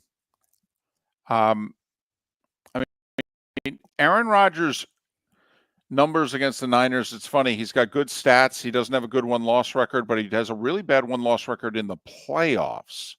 Regular season, his numbers against San Francisco are actually outstanding. Mark, I got a funny feeling we're getting an upset tonight. I really do. I picked the Jets to make the playoffs. I didn't pick them to win the division, but I think the Jets are the more motivated team. I think the Jets' defensive front and Salah's blitz scheme can give the Niners' offensive line problems. I love the coaching matchup in this one. Saleh, who was defensive coordinator with the Niners for 3 years, went against them in practice, knows Shanahan, knows his thinking, knows the offense, and now they match up. I love the chess match tonight. I do. Saleh, who's given no credit as a coach. None anymore. He was when he was defensive coordinator. He's a total bum as head coach of the Jets, going up against the guy who's the genius. Not even just a bum. Not smart. Right, which obviously is crap. Well, I know it's crap, but that's the narrative that's driven now. He doesn't know what he's doing. Right. And, maybe he is a defensive, as Roy Cummings likes to say. There are guys who are coordinators who are given head coaching jobs, and to me, there always should be coordinators. Maybe Robert Saleh is that guy. This is certainly the year. Jets have weapons. Okay, they do. I don't know how much they're getting out of Mike Williams tonight. He's on a pitch count, kind of like the way Jalen Phillips was for the Dolphins, but Jalen ended up giving him something. I think the Niners are vulnerable. Niners also don't get off to great starts to the season. I don't know. I got a feeling tonight. I do. That Aaron Rodgers is incredibly driven. Remember, he was trying to get back for the Jets late in the season last year from the Achilles injury. He was going to try and play if the games were meaningless. I don't know. I got a feeling. I think the Jets will be just fine, but a lot of teams that didn't play their guys didn't look great in week one. I think the fact that the Niners obviously bring back everybody, they're familiar with one another, I think those things will factor into tonight's game. I think the Niners win. Fair enough. Now, remember, this is not an official Moulton pick, because if it was, you take money out of the bank and you go with the Niners. I mean, if this is an official Moulton pick, you're 9-1 going against Moulton. It's that time again, nearing the end, but not quite there yet.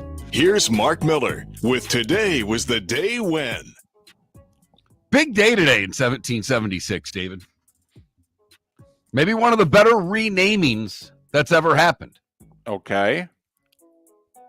Congress officially renames the country as the United States of America. We were the United Colonies. Yeah. I mean, that's a win right there. Congress got that right. They don't get much right, and I think when they get something right, we should give them a little credit. Well, I mean, we don't know if they've gotten anything right in 248 years, but that was good. Then again, Mark, the people we had in Congress 248 years ago, pretty good bats. It's a good group. Really good group. Yeah. Didn't really matter what side of the aisle you were on, David. Kind of like that inaugural Baseball Hall of Fame class. When you look at it, you go, wow, this is pretty good.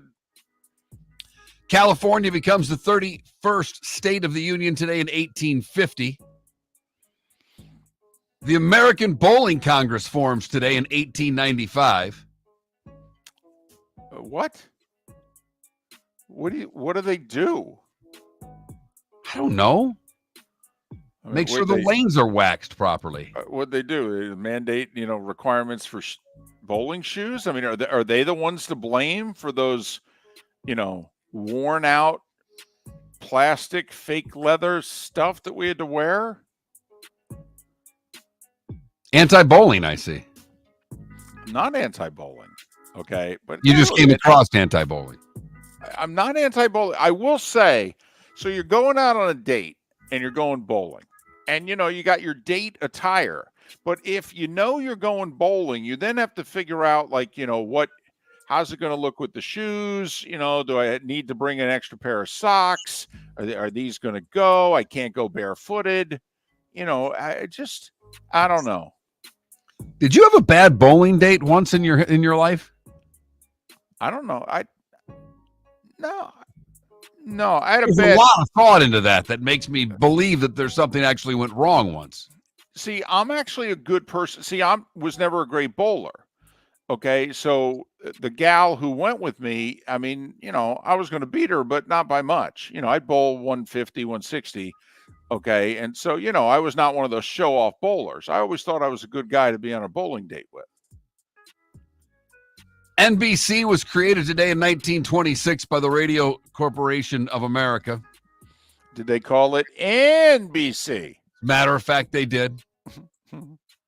Today in 1960, the Denver Broncos beat the Boston Patriots in the AFL's first game. McEnroe wins his fourth U.S. Open and final Grand Slam singles event today in 1984, beating Yvonne Lendl in straight sets. I was there. Federer won his fourth consecutive U.S. Open title today in 2007, beating Djokovic in straight sets. Serena wins her fourth today in 2012 in a 3-set match, beating Azarenka. And Tom Brady becomes the first NFL player to start 300 regular season games as the Bucs defeat the Cowboys in 2021. Tolstoy, Colonel Sanders, and Otis Redding all would have celebrated birthdays today. Friend of the show, Joe Theismann, 75. Actor Hugh Grant is 64. Dan Marley's 59. Adam Sandler, 58. And Michael Bublé is 49. What did I miss, David? Well, a few things. You got to be of a certain age. You remember that Mao guy in China? He died today in 76. Elvis appeared on the Ed Sullivan Show today for the first time in 56. Yeah, Keep above the waist, everybody. Right. He had appeared on 3 other shows, drawing huge ratings, but for whatever reason, Ed Sullivan wouldn't have him on. Finally, when he saw the ratings on the Steve Allen Show, the Dorsey Brothers Show, and the Milton Berle Show, Ed Sullivan said, book him. And so he did. Attica started today in 71. Spygate was today in 07. They caught the kid on the sidelines, the 26-year-old kid. Basically the Patriots Connor Stallions. Okay. I mean, that's the thing. I'm curious, if you are convinced the Patriots cheated, how could you not be convinced that Michigan cheated? And vice versa. Right? It's a dadgum good point, David. What's the difference between Spygate and Connor Stallions? Anybody? Help me out. Well, Belichick had something to do with Spygate, and Connor Stallions acted completely alone, David. Right?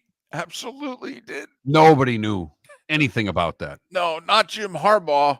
No, not Mr. Control Freak himself. No. Absolutely. I mean, Reagan had no idea about Ollie North. Come on now. No idea. Boy, that whippersnapper. What did he do on his own? It's a hell of a plan he put together.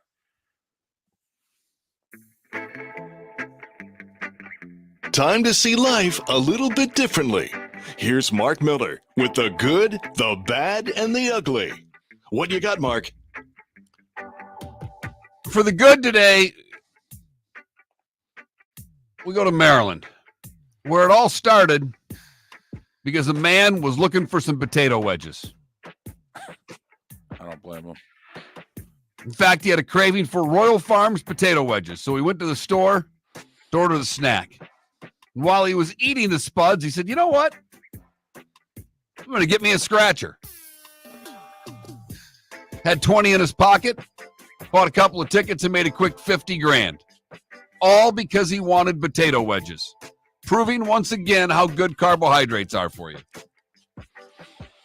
Well, I got to admit, on my travels Saturday, driving from Chicago to Iowa City and back, on the way there, I'm like, ooh. Don't you think when you're on the road sometimes it's like, ooh, I know I get my Mega Millions or my Florida Lottery or, my Powerball tickets, but ooh, to get it in a different state, even though it's the same damn contest. Okay. I don't know. I just feel like, ooh, I have a better chance now. I'm getting Illinois Mega Millions tickets. Oh, this is better chance than getting the same tickets in Florida. So anyway, I got $10 worth in my wallet. Good for you. For the bad, we go to Grand Haven, Michigan, where Jim Dreyer has failed again. We reported on this guy being the bad, then he was the good, Now he's the bad again. This is the guy that was trying to swim Lake Michigan. He failed yet another time. Apparently, he's tried this 4 times since 2023. Trying to swim while towing his small inflatable boat with supplies did not work out for the ultra swimmer. And the quest across Lake Michigan has ended. Shouldn't there be a certain number? And once He's done. To me, I'm done with this guy. Yeah. I mean, come on. Because one of these days, buddy, you're going to drown. For the ugly, we go to Arizona, where Tommy Kane was leaving the lodge, the Elks Lodge. He was apparently hammered. And instead of missing the Elk Lodge when he left, he ran right through it, injuring 30 people driving into the Elks Lodge. I don't know if that's final or final, but it ended him directly in jail. Fortunately, no one died when he ran his vehicle into the Elks Lodge. The 73-year-old was quite inebriated at the time. And that is the good, the bad, and the ugly on today, September the 9th, 2024. The good, the bad, and the ugly brought to you each and every day by the Cape Coral Police Department. Go to capecops.com. That's capecops.com. $10,000 signing bonus for new officers. capecops.com for all the details. Okay. Do you believe in Kirk Cousins' primetime jinx? Yes. Oh, you do? Okay. What if I tell you, by the way, is this just the start of a 30-30? I just was letting you go there. What if I told you? What if I tell you that Brock Purdy as a starter in the NFL is 17-2 in all games that are not Monday Night Football? And when he plays on Monday Night Football, he's not only 0-2, but he's thrown 1 touchdown and 6 interceptions. What if I told you that? Was one of those games? What were the games? Do you have them? The one was Christmas Day last year against the Ravens. He threw 4 picks. Okay. So I don't know what the other one was. It probably, come to think of it, I thought we did Monday night last year, San Francisco at Minnesota, and he threw a touchdown and 2 picks. So he's lost at home to the Ravens. They were the 2 best teams in the league at the time they played. Ravens whacked them. And then in October, though, it was the Niners at Vikings, and Vikings pulled off the upset. So it's been home and away, both on Monday night. 2 losses, 1 TD, 6 picks. Interesting. So I'm just saying, Cousins, many more games, but if you're believing in one, 9 baseball games tonight, both the Rays and Marlins in action. The 2 big games, those are the Mets are at Toronto. The Braves are home for the Reds. The Mets and Braves are tied for the final playoff spot with 19 to go. Twins are at the Angels. They got to win to keep this slight lead they have. Yeah, their lead for the final playoff spot's down to 3.5 over Boston and Detroit. By the way, that game will be on FS1 if you're a gambler. Gentlemen, as your wife mentioned getting new flooring, but you don't want to go through the hassle, well, go see the Floor Meisters in Naples next to Costco. They understand your time and money are important, so they'll make it as painless as possible. With a huge in-stock selection of carpet and Cortec, they can get you the floor your wife's been asking for. They carry wood, vinyl, carpet, and tile. If you do it yourself, no problem. They can handle that as well. So go see TJ at the Floor Meisters and tell them, just keeping it real. Mark Miller for Molly Maid. Why Molly Maid, you ask? Trust. Moulton was a customer for 15 years. Affordability. Didn't I just say Moulton was a customer for 15 years? Worry-free services. Our professional house cleaners are fully insured and a 24-hour warranty. Call Molly Maids today at 239-774-5839. That's 239-774-5839 or online at mollymaid.com/FTMYERS. That's mollymaid.com/FTMYERS. Wine glasses never fall over until you get a brand new rug. Oh Ketchup bottles act normal till you're wearing a new shirt. Oh, you kidding me? And rocks slide peacefully on the road till the day you get a brand new windshield. Then they fly up off the road and attack without mercy. That's why new windshields from Glass Doctor come with our windshield protection plan. Unlimited repairs and one replacement for 12 months. Don't just fix it, protect it. Glass Doctor. A neighborly company.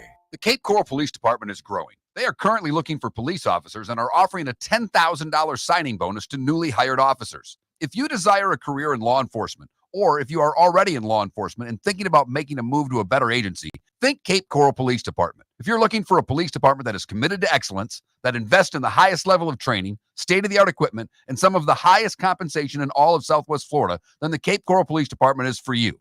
Visit capecops.com. That's capecops.com. Is snoring bothering your spouse? Would you like to sleep in the same bed again? Do you know that snoring can affect your sleep cycle and cause lower testosterone levels? At Sleep Treatment Direct, we have easy solutions. We have a simple laser procedure that can improve snoring in 10 minutes. If you would like to get back in the same bed or are looking for a natural way to treat low testosterone, give us a call at 239-444-1741. That's 239-444-1741. Or go to sleeptreatmentdirect.com. That's sleeptreatmentdirect.com. Sleep Treatment Direct. Sleep safe and sound. Visit Jason and Todd at the Diamond District. A natural diamond is the oldest artifact you will ever touch, and each is one of a kind. Jason and Todd at the Diamond District would like to meet you personally and share their love of natural diamonds and the positive impact of purchasing a natural diamond.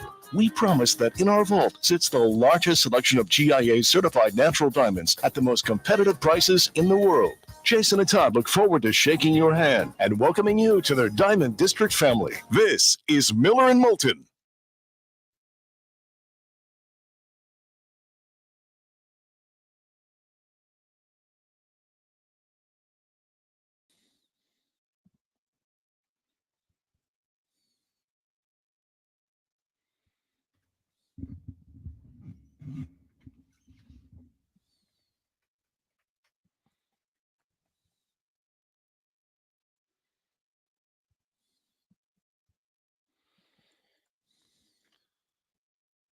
You ready to do this? I know you got stuff to do. Not for an hour. All I have to do between now and then is eat. Good for you. All right, we are rolling. So we got Pat and Samson.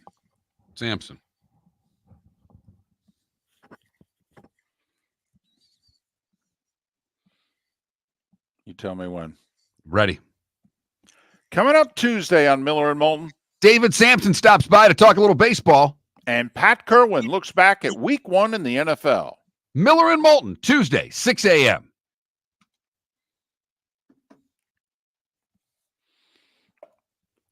Is there another storyline guest that would really interest you tomorrow? Because we have 8:38 and 9 o'clock. I mean, 7:38 as well, but I'm just saying.